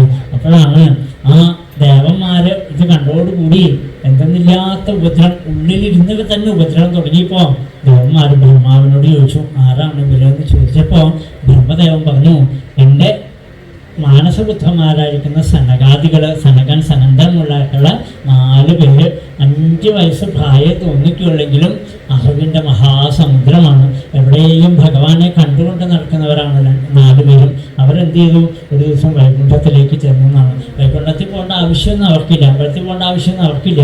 എന്നാലും അവർ വൈകുണ്ഠത്തിലേക്ക് ചെന്ന സമയത്ത് 6 ഗോപുരങ്ങൾ കിടക്കണം ഭഗവാന്റെ അടുത്തേക്ക് എത്താൻ. നമ്മൾ ചൊല്ലാറില്ലേ, പടിയാറും കടന്നവിടെ ചെല്ലുമ്പോൾ ശിവനെ കാണാകും ശിവശംഭോ. 6 പടികൾ കിടക്കണം ഭഗവാന്റെ അടുത്തേക്ക് എത്താൻ. ആ 6ാമത്തെ ദ്വാരത്തെത്തിയപ്പോൾ അവിടെ 2 പേര് നിൽക്കുന്നുണ്ട്. ഇവിടെ ഈ വലിയൊരിക്കലുണ്ടല്ലോ, ഈ കല്ലിൻ്റെ മുകളിലാണ് അവരുടെ സ്ഥാനം. തന്ത്രി വരുമ്പോൾ ചോദിച്ചു നോക്കിക്കോളും. തന്ത്രി തൂവണത് അവിടെ അങ്ങനെയാണ്, ജയായ നമ വിജയായ നമ. 2 പേർക്കും ശ്രീലകത്ത് കയറാൻ പറ്റിയിട്ടില്ല. ഇവിടെയാണ് അവരുടെ കാവൽക്കാർ. അതുകൊണ്ടാണ് ആ പടി തൊട്ട് തൊഴുതിട്ട് വേണം നമ്മൾ അകത്തേക്ക് കാവെടുത്ത് വയ്ക്കാൻ. അവർ 2 പേര് കാവൽക്കാർ നമ്മളെ നോക്കിക്കൊണ്ടാണ് നിൽക്കുന്നത്. അങ്ങോട്ട് കിഴക്കോട്ട് നോക്കി നിൽക്കുകയാണ് അവർ. അപ്പോൾ ജയായ നമ വിജയായ നമ, ജയനും വിജയനും. എന്താണ് ജയൻ എന്ന് പറഞ്ഞാൽ അവർ ജയിച്ചവരാണ്. എന്തിനെ ജയിച്ചവരാണ്? ഈ പ്രാപഞ്ചികമായിരിക്കുന്ന വിഷയങ്ങളിൽ നിന്ന് അവർ ജയിച്ചവരാണ്. മനസ്സിനെ വിജയിച്ചവരാണ്. മനസ്സിൻ്റെ ഒരു കാര്യങ്ങൾക്കും ഇടപെടക്കാതെ കണ്ട് മനസ്സിനെ കൂടി അടക്കി നിർത്തിയവരാണ്. അങ്ങനെ ജയിച്ചവരും വിജയിച്ചവരുമായിരിക്കുന്ന 2 പേരും നിൽക്കുന്നു. ഈ കുട്ടികളെ പോലെ 4 പേരും കയറി വെണ്ണ കണ്ടപ്പോൾ വേഗം അവരെന്ത് ചെയ്തു, ആ കണ്ണൊക്കെ ചുമന്നു വരട്ടെ, എവിടേക്ക് കുട്ടികൾ ഇങ്ങോട്ട് കയറി വരണത് എന്നുള്ള മട്ടിൽ ഗത വെച്ചൊന്ന് തടഞ്ഞു എന്നാണ്. തടഞ്ഞോടുകൂടി അവർക്കത് അത്ര ഇഷ്ടപ്പെട്ടൊന്നുമില്ല. കണ്ണനെ കാണാമെന്ന് മോഹിച്ചു വന്നു, ഞങ്ങൾക്കതിന് തടസ്സം വന്നു എന്ന് കണ്ടപ്പോൾ അവർ വേഗം ഒന്ന് സൂക്ഷിച്ച് നോക്കിയപ്പോൾ ഇവർക്ക് എന്തേ ഇവിടെ നിൽക്കാൻ പറ്റുന്നത്? അകത്തേക്ക് കിടക്കാൻ പറ്റിയിട്ടില്ല. നമുക്ക് നടക്കി പോയി തൊഴാം അല്ലേ, അവർക്ക് ഇവിടെ നിൽക്കാനേ പറ്റുള്ളൂ. അങ്ങോട്ട് കയറാൻ പറ്റിയിട്ടില്ല. മേശാന്തി ശ്രീലകത്ത് കയറി പോകണം, അവർക്ക് പോകാൻ പറ്റില്ല. ഗുരുവായൂരൊക്കെ പോയാൽ കണ്ടൂടെ, നടക്കി നിൽക്കുന്ന 2 തടിമാടന്മാർ നടക്കൂ എന്ന് പറഞ്ഞ് നമ്മുടെ പരിധിക്ക് പിടിച്ച് തള്ളാൻ. അവർക്ക് മേശാന്തി കയറും പോലെ അകത്തേക്ക് കയറി തൊഴാൻ പറ്റണ്ടോ? അവർക്ക് തൊഴാനും കൂടി പറ്റില്ല. അവർ മേപ്പോട്ട് അങ്ങോട്ട് കിഴക്കോട്ട് നോക്കി മഞ്ജുളാന്റെ അവിടേക്ക് നോക്കി നിൽക്കുക. നമ്മളൊക്കെ ആരാ നോക്കി നിൽക്കുന്നത്? നമ്മൾ ഗുരുവായൂരപ്പനെ കണ്ടോണ്ടാവുന്നത് അല്ലേ? ആരാ ഭാഗ്യം ചെയ്തവരെന്ന് ആലോചിച്ച് നോക്കിക്കോളൂ. നമ്മളല്ലേ ഭാഗ്യം ചെയ്തവർ. അവിടെ നിന്നിട്ടും ഗുരുവായൂരപ്പനെ കാണാൻ പറ്റാത്തവരാണ് അവർ. അവർ കിഴക്കോട്ട് നോക്കി നമ്മുടെ കരുത്തിനോടിച്ച് തള്ളാൻ മാത്രമേ അവർക്ക് സാധിക്കുള്ളൂ. അപ്പോൾ അതേപോലെ അതാണ് ഈശ്വരാനുഗ്രഹം. ഏത് തലത്തിലെത്തി എന്ന് പറഞ്ഞാലും പ്രയോജനമില്ല. ഭഗവാനെ കാണണമെങ്കിൽ, ഭഗവാനെ ഭജിക്കണമെങ്കിൽ, ഹരേ നിന്ന് വിളിക്കണമെങ്കിൽ എന്ത് വേണം? ഗുരുവായൂരപ്പൻ്റെ അനുഗ്രഹം ഉണ്ടെങ്കിൽ മാത്രമേ സാധിക്കുള്ളൂ. അല്ലാത്തവർക്കൊന്നും സാധിക്കില്ല. ഈ നാട്ടിൽ ഇത്ര ഉള്ള ഹിന്ദുക്കൾ നമ്മൾ അല്ലേ, എന്തുമാത്രം ആൾക്കാരുണ്ട്, ഇത്രേ വരാൻ പറ്റുള്ളൂ എന്നാണ് ഭഗവാൻ തീരുമാനിച്ചിട്ടുണ്ട്.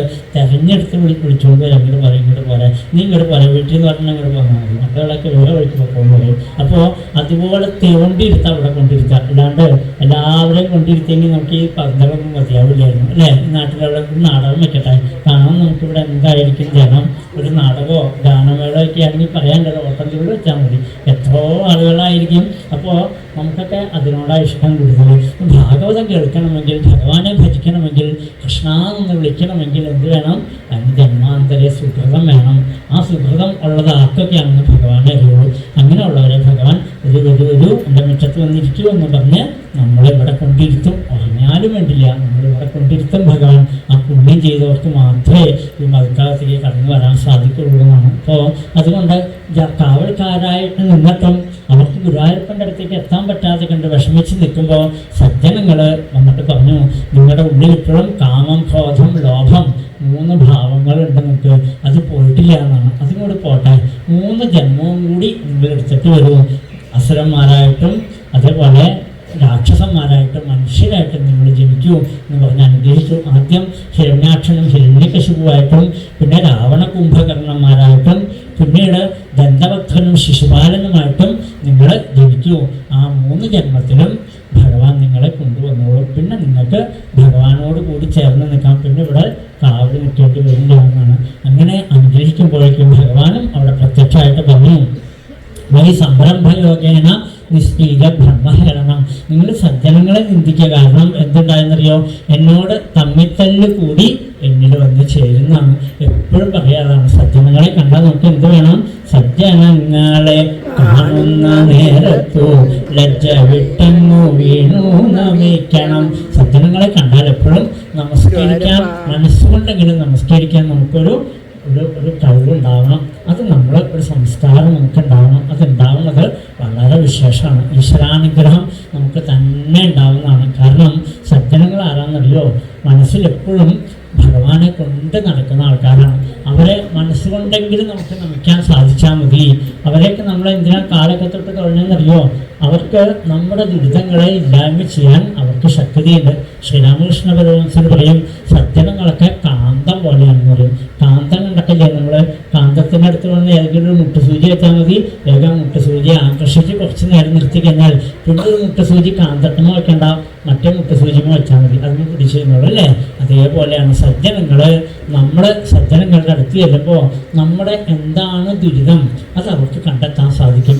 ആ ദുരിതങ്ങളെ അവർക്ക് വലിച്ചു മാറ്റിയിട്ട് നമ്മളെ അതേപോലെ കാന്തമാക്കി മാറ്റാൻ അവർക്ക് ശക്തിയുണ്ടെന്നാണ്. ഇപ്പം നമ്മുടെ ദുഃഖങ്ങളും ദുരിതങ്ങളൊക്കെ തീരാൻ സജ്ജനങ്ങൾക്ക് വളരെ കഴിവുണ്ട്. അതുകൊണ്ടാണ് സജ്ജനങ്ങളെ കാണുമ്പോഴൊക്കെ അതെവിടെ വെച്ചിട്ടായിക്കോട്ടെ ഒന്ന് നമുക്ക് എന്ത് വേണം, ഒന്ന് തൊഴാകാവണം, ഒന്ന് നമസ്കരിക്കാകാവണം.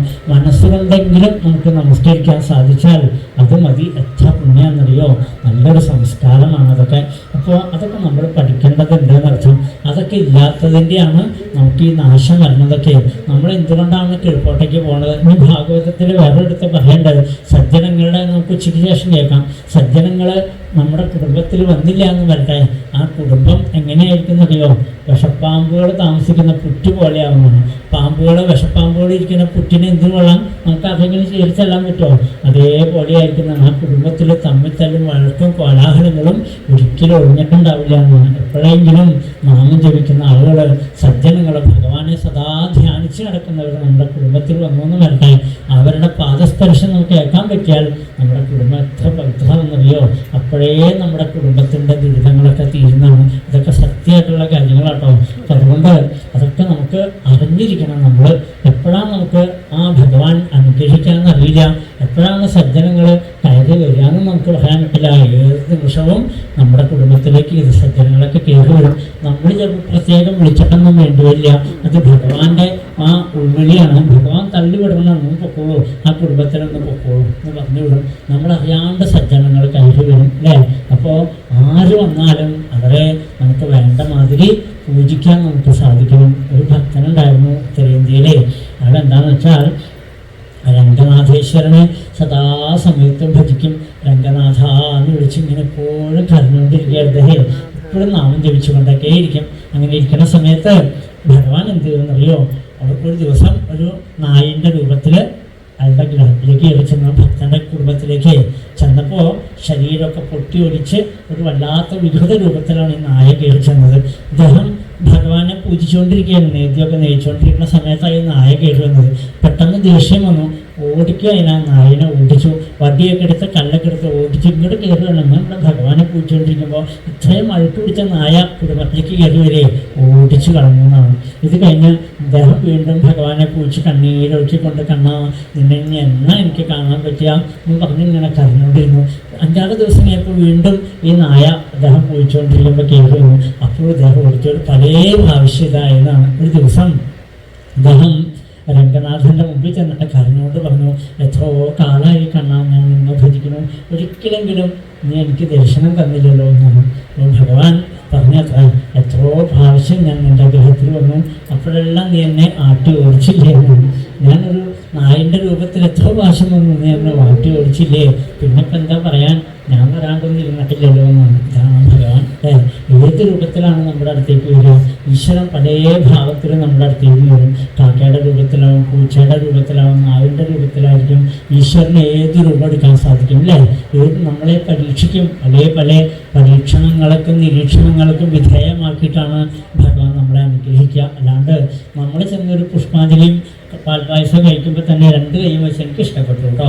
ഗുരുവായൂർ എന്ന് പഞ്ചാര പായസം കഴിച്ചു, അപ്പുറത്ത് മാറി അപ്പടിയെ കുടിച്ച് പാത്രം കഴുകി കളഞ്ഞിട്ട് പോകുന്നു അത്ര. ഞാൻ അവിടെ പോയി ഗുരുവായൂർ പോയി പഞ്ചാര പായസം കഴിച്ചു അത്ര, വയറ് നിറച്ച് കഴിച്ചു. അവിടെ പോയി അന്നദാനം കഴിച്ചു, ഗുരുവായൂരിന് അനുഗ്രഹിച്ചു എന്ന് പറഞ്ഞാൽ അതല്ല അനുഗ്രഹം നമുക്ക്. പിന്നെ എന്താണെന്നറിയോ, ഇതേപോലെയാണ് വിളിക്കുമ്പോൾ പല രൂപത്തിൽ നമ്മുടെ അടുത്തേക്ക് ഭഗവാൻ വരും അല്ലേ? അത് നമുക്ക് കാണാതാവണം. അപ്പോൾ അത് നമുക്ക് സാധിച്ചാൽ ഭഗവാന്റെ അനുഗ്രഹം അറിയാണ്ട് നമ്മളിലേക്ക് ഒഴുകി വരുന്ന പറയാം ഇവിടെ. അതുകൊണ്ട് ഏതൊരു ജീവിക്കാണെങ്കിലും നമുക്ക് ആഹാരം കൊടുക്കാറാവണം. അത് അണ്ണാഹക്കണ്ണനായിക്കോട്ടെ, കോഴിക്കായിക്കോട്ടെ, കാക്കയുടെ രൂപത്തിലായിക്കോട്ടെ അല്ലേ? ഏതെല്ലാം രൂപത്തിലാണ് ഭഗവാൻ വരാമെന്നറിയോ? എല്ലാത്തിലും ഭഗവാൻ നിറഞ്ഞിരിക്കണില്ലേ ഇവിടെ ഭഗവാൻ? അതുകൊണ്ട് തന്നെ പറഞ്ഞു, പൊക്കോളൂ, 3 ജന്മം എടുത്തോളൂ, ആ 3 ജന്മത്തിലും ഞാൻ നിങ്ങളെ കൊണ്ടുവന്നോളാമെന്ന് പറഞ്ഞു.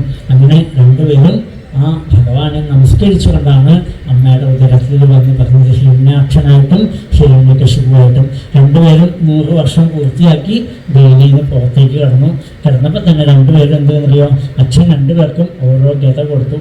ഇത് ഉള്ളിടത്തോളം കാലം നിങ്ങളെ ആർക്കും തോൽപ്പിക്കാൻ പറ്റില്ല എന്ന് പറഞ്ഞ് അനുഗ്രഹിച്ചു. 2 പേരും എന്ത് ചെയ്തു, ഒരാൾ മേപ്പോട്ടേക്കും പോയി, ഒരാൾ കീഴ്പോട്ടേക്കും പോയി. ഈ ഭൂമി മുഴുവനും എൻ്റെയാണ്, ഭൂമി തുടങ്ങി കീഴ്പോട്ടേക്കുള്ളതൊക്കെ എൻ്റെയാണെന്ന് പറഞ്ഞുകൊണ്ട് അദ്ദേഹം ഇങ്ങനെ പോകുമ്പോൾ ആദ്യം കണ്ടത് വരുണദേവനെയാണ്. വരുണദേവനെ അങ്ങോട്ട് കണ്ടപ്പോൾ വേഗം ചോദിച്ചു, നീയാണോ നാരായണൻ? എല്ലാം സ്വന്തമാക്കുമ്പോഴും ഹിരണ്യാക്ഷൻ്റെ മനസ്സിൽ ഒന്ന് മാത്രമേ ഉള്ളൂ, എന്ന് കാണും ഞാൻ എൻ്റെ കണ്ണന് അല്ലേ? ആ വൈകുണ്ഠമൂർത്തിയായിരിക്കുന്ന ഭഗവാനെ കാണാനുള്ള മോഹമായിരുന്നു. എല്ലാം സ്വന്തമാക്കുമ്പോഴും നമ്മുടെ മനസ്സ് എന്തിനു വേണ്ടി അറിയണം? കണ്ണനെ കാണാൻ വേണ്ടി മോഹിക്കണം എന്ന് പറയാം അല്ലേ? ഭൗതികമായിട്ട് നമ്മളെല്ലാം നേടുമ്പോഴും നമ്മുടെ മനസ്സ് എവിടെ എത്തണം? കണ്ണനെ കാണണം എന്നുള്ള മോഹം നമുക്ക് ഉണ്ടാവുമെന്ന് ഭാഗവതം പറയാം. എന്തായാലും ഇവിടെ എന്തുണ്ടായെന്നറിയോ, വർണ്ണനോട് വെച്ചപ്പോൾ വർണ്ണം പറഞ്ഞു, ഞാനല്ല നാരായണൻ്റെ അംശമാണ് ഞാൻ, ഇതിലെ പൊക്കോളൂ നിങ്ങൾക്ക് കാണാമെന്ന് പറഞ്ഞ് വടക്കോട്ട് കാണിച്ചു കൊടുത്തു. അങ്ങനെ പോകുമ്പോഴാണ് നാരദ മഹർഷി വീണയും വായിച്ചു വരുന്നു. നാരദനോട് ചോദിച്ചു, നീയാണോ നാരായണൻ എന്ന് ചോദിച്ചു. ഞാനും നാരായണൻ്റെ അംശമാണ്, പൂർണ്ണമായിട്ടുള്ള നാരായണനല്ല. നാരായണനെ കാണാൻ നിങ്ങൾക്ക് മോഹമുണ്ടോ? നോക്കിക്കോളൂ എന്ന് പറഞ്ഞ് അവിടെ കാണിച്ചു കൊടുത്തപ്പോൾ ഭൂമിയമാനാം അവനും അഗ്രദംഷ്ടയ, തൻ്റെ തേറ്റമേല് ഭൂമിയെ ഉദ്ധരിച്ചു വരുന്ന ആ വരാഹമൂർത്തി അങ്ങോട്ട് കണ്ടു. ഇതങ്ങോട്ട് കണ്ടപ്പോൾ അഹോ ആരണ്യോയം ഭഗതിഹസം ഉറക്കൻ അദ്ദേഹം പൊട്ടിച്ചിരിക്കാൻ തുടങ്ങി. ഇതോ നാരായണൻ? ഇതൊരു കാട്ടുപന്നിയല്ലേ, നല്ല മുട്ടിലാണ്, ഇതൊരു കാട്ടുമൃഗം, ഇതിനെങ്ങനെ നാരായണനായിട്ട് കാണാം എന്ന് പറഞ്ഞുകൊണ്ട് അദ്ദേഹം വല്ലാതെ കണ്ടുകൊണ്ട് പരിഹസിച്ചുകൊണ്ട് ഭഗവാനെ വഴക്ക് പറയാൻ തുടങ്ങിയതാണ്. ഇതാണ് ഭക്തന്മാരുടെ നില. അദ്ദേഹത്തിന് അത് കണ്ടപ്പോൾ സഹിച്ചില്ല എന്നാണ്. എൻ്റെ ഗുരുവായൂരപ്പൻ എന്തൊരു ഭംഗിയ, ശാന്താകാരം ഭുജഗശയനം പത്മനാഭം സുരേശം വിശ്വാധാരം ഗഗനസദൃശം മേഘവർണം ശുഭാംഗം ലക്ഷ്മീകാന്തം കമലനയനം യോഗിഹൃധ്യാനഗമ്യം. ഇത്രയും മനോഹരമായിട്ട് നല്ല പീഡിത്തിലൂടെയും വനമാലയും ഒക്കെ അറിഞ്ഞ് പിതാംബരപ്പെട്ടൊക്കെ അണിഞ്ഞ് ശംഖുചക്രത പത്മധാരിയായിട്ട് ആ അനന്തതൽപ്പത്തിൽ കുടികൊള്ളുന്ന ഭഗവാനെ ഇപ്പതാ ഒരു പന്നിയായിട്ട് കണ്ടപ്പോൾ എങ്ങനെയാ ഹിരണ്യാക്ഷന് സഹിക്കുന്നത്? സഹിച്ചില്ല എന്നാണ്. ഇപ്പോൾ ഭാഗവതം നമ്മളോട് പറയാം, ആ പന്നിയിലും ആരുണ്ട്? പന്നിയിലും അതിലും ഭഗവാനുണ്ട് അല്ലേ? ഏറ്റവും അമംഗളമായിട്ടാണ് നമ്മൾ പന്നിയെ പറയാം. പഞ്ചാര പായസം ഒന്നും പന്നി കുടിക്കുന്നില്ല. അതിന് ഹോട്ടലിലെ വേസ്റ്റ് വൃത്തികേടൊക്കെ കൊടുക്കണം. നല്ല പട്ടുമത്തേല് കിടത്താന്ന് വെച്ചാൽ അതിനെ കിടത്താൻ പറ്റുമോ? അതിന് പറ്റില്ല. അതിന് വൃത്തികേട് തന്നെ വേണം. അഴുക്കിൽ കിടന്ന് ജീവിക്കുന്ന ജീവിയാണ്, അഴുക്ക് തിന്ന് ജീവിക്കുന്ന ജീവിയാണ്. അത്രയും അമംഗളമാണെങ്കിലും ആ പന്നിയിലും ആരുണ്ട്? അല്ലേ? മത്സ്യത്തിലും ആരുണ്ട്? അതിലും ഭഗവാനുണ്ട്. ഇനി ആമയിലെ കൂമത്തിലാരുണ്ട്? അതിലും ഭഗവാനുണ്ട്. സിംഹത്തിലാരുണ്ട്? അതിലും ഭഗവാനുണ്ട് അല്ലേ? ഭഗവാൻ ഇല്ലാത്തത് എന്തേ ഉള്ളൂ എന്നാണ് ഈ ലോകത്തിൽ. ഏതെടുത്താലും പണ്ട് ഒരു പഴുതാരം ഇങ്ങനെ പോകുമ്പോൾ എൻ്റെ മുത്തശ്ശിക്ക് പറയണ്ട അതിനെ തൊടരുതെന്ന് പറയും. സരസ്വതിക്ക് എണ്ണം കൊണ്ടുപോകണം അത്രയെന്ന് പറയും അല്ലേ. ആ പഴുതാരിയിൽ പോലും ആരെ കാണാൻ പഠിപ്പിച്ചു? നമ്മളെ ഈശ്വരനെ കാണാൻ പഠിപ്പിച്ചു എന്നാണ്. ഇങ്ങനെ ഏതെടുത്ത് നോക്കിയാലും ഒരു കാക്ക വന്നു വേണ്ടി നമ്മൾ ആര് പറയും? ആ പിതൃക്കൾ വന്നു മുത്തശ്ശൻ വന്നിരിക്കണുണ്ടാവും എന്ന് പറയും. അപ്പോൾ ആ കാക്കയിലും നമ്മൾ ഈശ്വരനെ കാണാൻ പഠിപ്പിച്ചിട്ടുണ്ട് അല്ലേ. എന്ത് നോക്കിയാലും നമുക്ക് അങ്ങനെ കാണാം. ഒരു എലിയെ കണ്ടാൽ ആ എലിയെ തല്ലിക്കൊള്ളരുതെന്ന് പറയും പണ്ടൊക്കെ. അപ്പം നമുക്ക് അതിന് കുഴപ്പമില്ല. കാരണം എന്താ? എലിയെ ഗണപതിയായിട്ട് ബന്ധപ്പെടുത്തി വെച്ചു. എലിയുടെ മുകളിൽ ഗണപതി എറിയുന്ന എലി ചമ്മന്തി ആയത് എപ്പോഴാണെന്ന് ആലോചിക്കാൻ മതി. അപ്പോൾ നമ്മളെന്തിനങ്ങനെ ബന്ധപ്പെടുത്തി വെച്ചോന്നറിയോ? എലിയെ കാണുമ്പോൾ നമുക്ക് ആരും ഓർമ്മ വരണം, ഗണപതി ഓർമ്മ ഉണ്ടാവണം അല്ലേ. ഒരു സിംഹത്തിനെ കണ്ടാൽ ഭഗവതി ഓർമ്മ ഉണ്ടാവണം, ഒരു കുതിരയെ കണ്ടാൽ അയ്യപ്പനെ ഓർമ്മ ഉണ്ടാവണം അല്ലേ. അതിനു വേണ്ടിയിട്ട് നമ്മൾ കാളെ കണ്ടാൽ മഹാദേവനെ ഓർമ്മ ഉണ്ടാവണം. ഇങ്ങനെ ഈ മൃഗാദി പക്ഷിമൃഗാദികളൊക്കെ നോക്കിക്കോളും. ഇതൊക്കെ ഈശ്വരനായിട്ട് ബന്ധപ്പെടുത്തി വെച്ചാൽ എന്താണെന്നറിയോ? ഇതിനൊക്കെ കണ്ടാൽ ഇതിൽ കൂടി നമ്മുടെ ഈശ്വര സ്മരണ ഉണ്ടാവണം അല്ലേ. തുളസി ചെടി കണ്ടാൽ ഇവിടെ ആലിനെ പ്രദക്ഷിണം വെക്കണം. നമ്മൾ മൂലതോ ബ്രഹ്മരൂപായ, മധ്യതോ വിഷ്ണുരൂപിണി, അഗ്രതോ രുദ്രരൂപായ, വൃക്ഷരാജായ തേ നമ. അതിനങ്ങനെയല്ലേ പ്രദക്ഷിണം വെക്കാറ്? അതിനൊരു മന്ത്രമുണ്ട് കേട്ടോ. അപ്പോൾ ആ മന്ത്രം ചൊല്ലി പ്രദക്ഷിണം വെച്ചോളൂ. ആളാണ് വളരെ വിശേഷമാണ്. ഇപ്പോൾ ശനിദശകളൊക്കെ മാറിക്കിട്ടും. അപ്പോൾ ആലിനാരുണ്ട്? ബ്രഹ്മവിഷ്ണു മഹേശ്വരന്മാർ നടന്നിരിക്കുന്നതാണ് ആലിനെ പ്രദക്ഷിണം വയ്ക്കണം. ആലിനോടൊപ്പം ഒരു മാവും കൂടെ വേണം. അപ്പം എന്തായി? ആലും മാവും ചേരുമ്പോൾ ആത്മാവായി അല്ലേ. അപ്പോൾ ആ മാവിന് ഒരു പ്രത്യേകത വന്നില്ലേ? പാലവൃക്ഷത്തിലെ ഈശ്വരനെ കണ്ടില്ലേ നമ്മൾ? പാമ്പിനെ കുടിയിരുത്തി നൂറും പാലമൊക്കെ കൊടുക്കണില്ലേ നമ്മൾ? അപ്പോൾ പാമ്പിനും ആരെ കാണണം? നമ്മൾ ഈശ്വരനെ കാണണം വേണ്ടേ.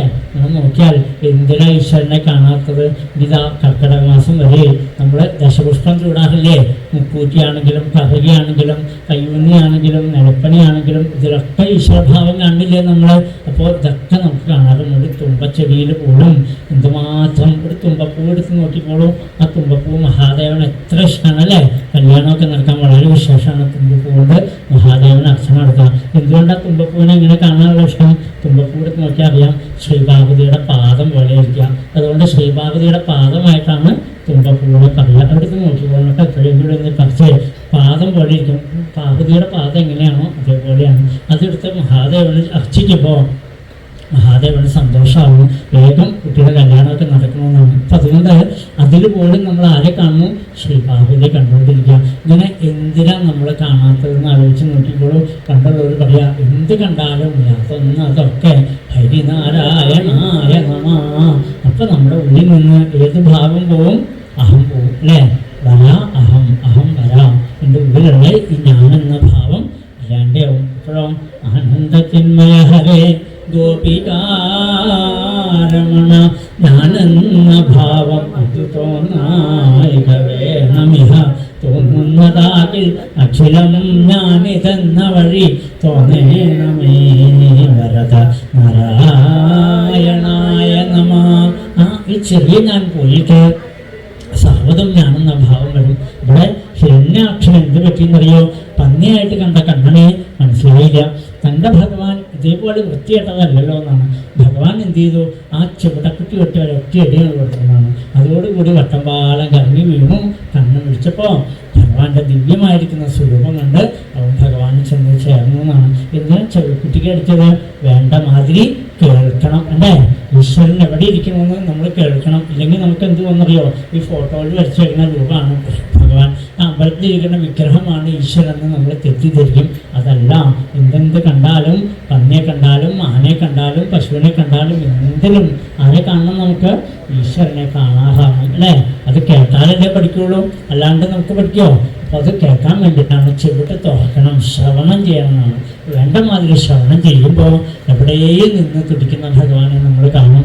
അപ്പോൾ ഭഗവാൻ അല്ലാതെ കണ്ട് മറ്റൊന്നുമില്ല അവിടെ എന്ന് വരുമ്പോൾ ഈ ഞാനെന്ന അഹങ്കാരം ഇല്ലാതെ കണ്ടായിത്തീരും. സർവവും സർവം ത്വമേവ മമ നന്ദസൂനോ. കാരണം നീ മാത്രമേ ഉള്ളൂ എന്നൊരു ഭാവം വരും എന്ന് പറഞ്ഞുകൊണ്ടാണ് ആ ഭൂമിയെ വേണ്ട മാതിരി നല്ല സ്ഥാനത്ത് പ്രതിഷ്ഠിച്ചു എന്നാണ്. ഇവിടെ ഭൂമി എന്ന് പറഞ്ഞാൽ മനസ്സാണ്. നമ്മുടെ മനസ്സിനെയാണ് ഭഗവാൻ ഉയർത്തി കൊണ്ടുവരുന്നത്. ഭൂമൻ എന്നാണ് ഭഗവാനെ വിളിക്കുന്ന പേര്. ഭൂമിയെ ഉണർത്തുന്നവനെ ഉയർത്തുന്നവനെ. നമ്മുടെ മനസ്സാണ് ഇതേപോലെ ഓരോന്നിനെ കാണുമ്പോൾ അത് മോശമാണ്, ഇയാൾ നല്ലതാണ്, മറ്റത് വളരെ അഴുക്കാണെന്നൊക്കെ നമ്മൾ പറയില്ലേ. ഓരോരുത്തരും ഇവിടെ ഇരിക്കുന്ന ഓരോരുത്തരും നമ്മൾ കാണുന്ന കാഴ്ച തന്നെയാണ്. അത് ഇത്തിരി ഭേദം, ഇയാൾ ഇത്ര ദോഷമാണ്, അയാളുടെ ഇന്ന് കൂട്ടാനേ കൊള്ളില്ല എന്നൊക്കെ നമ്മൾ പറയില്ലേ. ഓരോരുത്തരെയും നമ്മൾ വിലയിരുത്തുന്നത് എന്തുകൊണ്ടാണ്? ഈ ശരീരം കൊണ്ടാണോ? അല്ല, നമ്മുടെ മനസ്സുകൊണ്ടാണ്. ഒരാളുടെ നന്മ കാണുന്നതും ഒരാളുടെ തിന്മ കാണുന്നതും. ആ നന്മ തിന്മകൾ കാണുന്നതാണ് നമ്മുടെ മനസ്സിന് എന്നും ദുഃഖം അനുഭവിക്കാനുള്ള കാരണം. അതുകൊണ്ട് ഈ മനസ്സ് കീഴ്പോട്ടേക്ക് പോകുന്ന മനസ്സിനെ, വേണ്ടാത്ത ചിന്തകളെ കൊണ്ട് കീഴ്പോട്ടേക്ക് പോകുന്ന മനസ്സിനെയാണ് ഭഗവാൻ എങ്ങനെ ഉയർത്തിക്കൊണ്ടുവരുന്നത്? വരാഹമൂർത്തിയായിട്ട് തേറ്റമേൽ ഉയർത്തിക്കൊണ്ടുവരാം. ഒരു തേറ്റയുള്ളൂ, ആ ഒരു തേറ്റയിൽ ഉയർത്തിക്കൊണ്ടുവരാം. ഏകമായിട്ട് കാണാം, എല്ലാത്തിനെയും ഒന്നായിട്ട് കാണാൻ സാധിക്കുക അല്ലേ? അത് കാണാൻ നമുക്ക് സാധിച്ചാൽ മതി എന്ന് പറഞ്ഞുകൊണ്ടാണ് ആ വരാഹാവതാരം പറഞ്ഞ് കേൾപ്പിച്ചത്. ഇനി അതിൽ നിന്നുണ്ടായതായിരിക്കുന്ന കർദമ പ്രജാപതിയുടെയൊക്കെ കഥകളാണ്. അതിൽ ദേവഭൂതിക്ക് ഭഗവാൻ കപിലമൂർത്തി പറഞ്ഞു കൊടുക്കുന്ന ഉപദേശങ്ങളാണ്.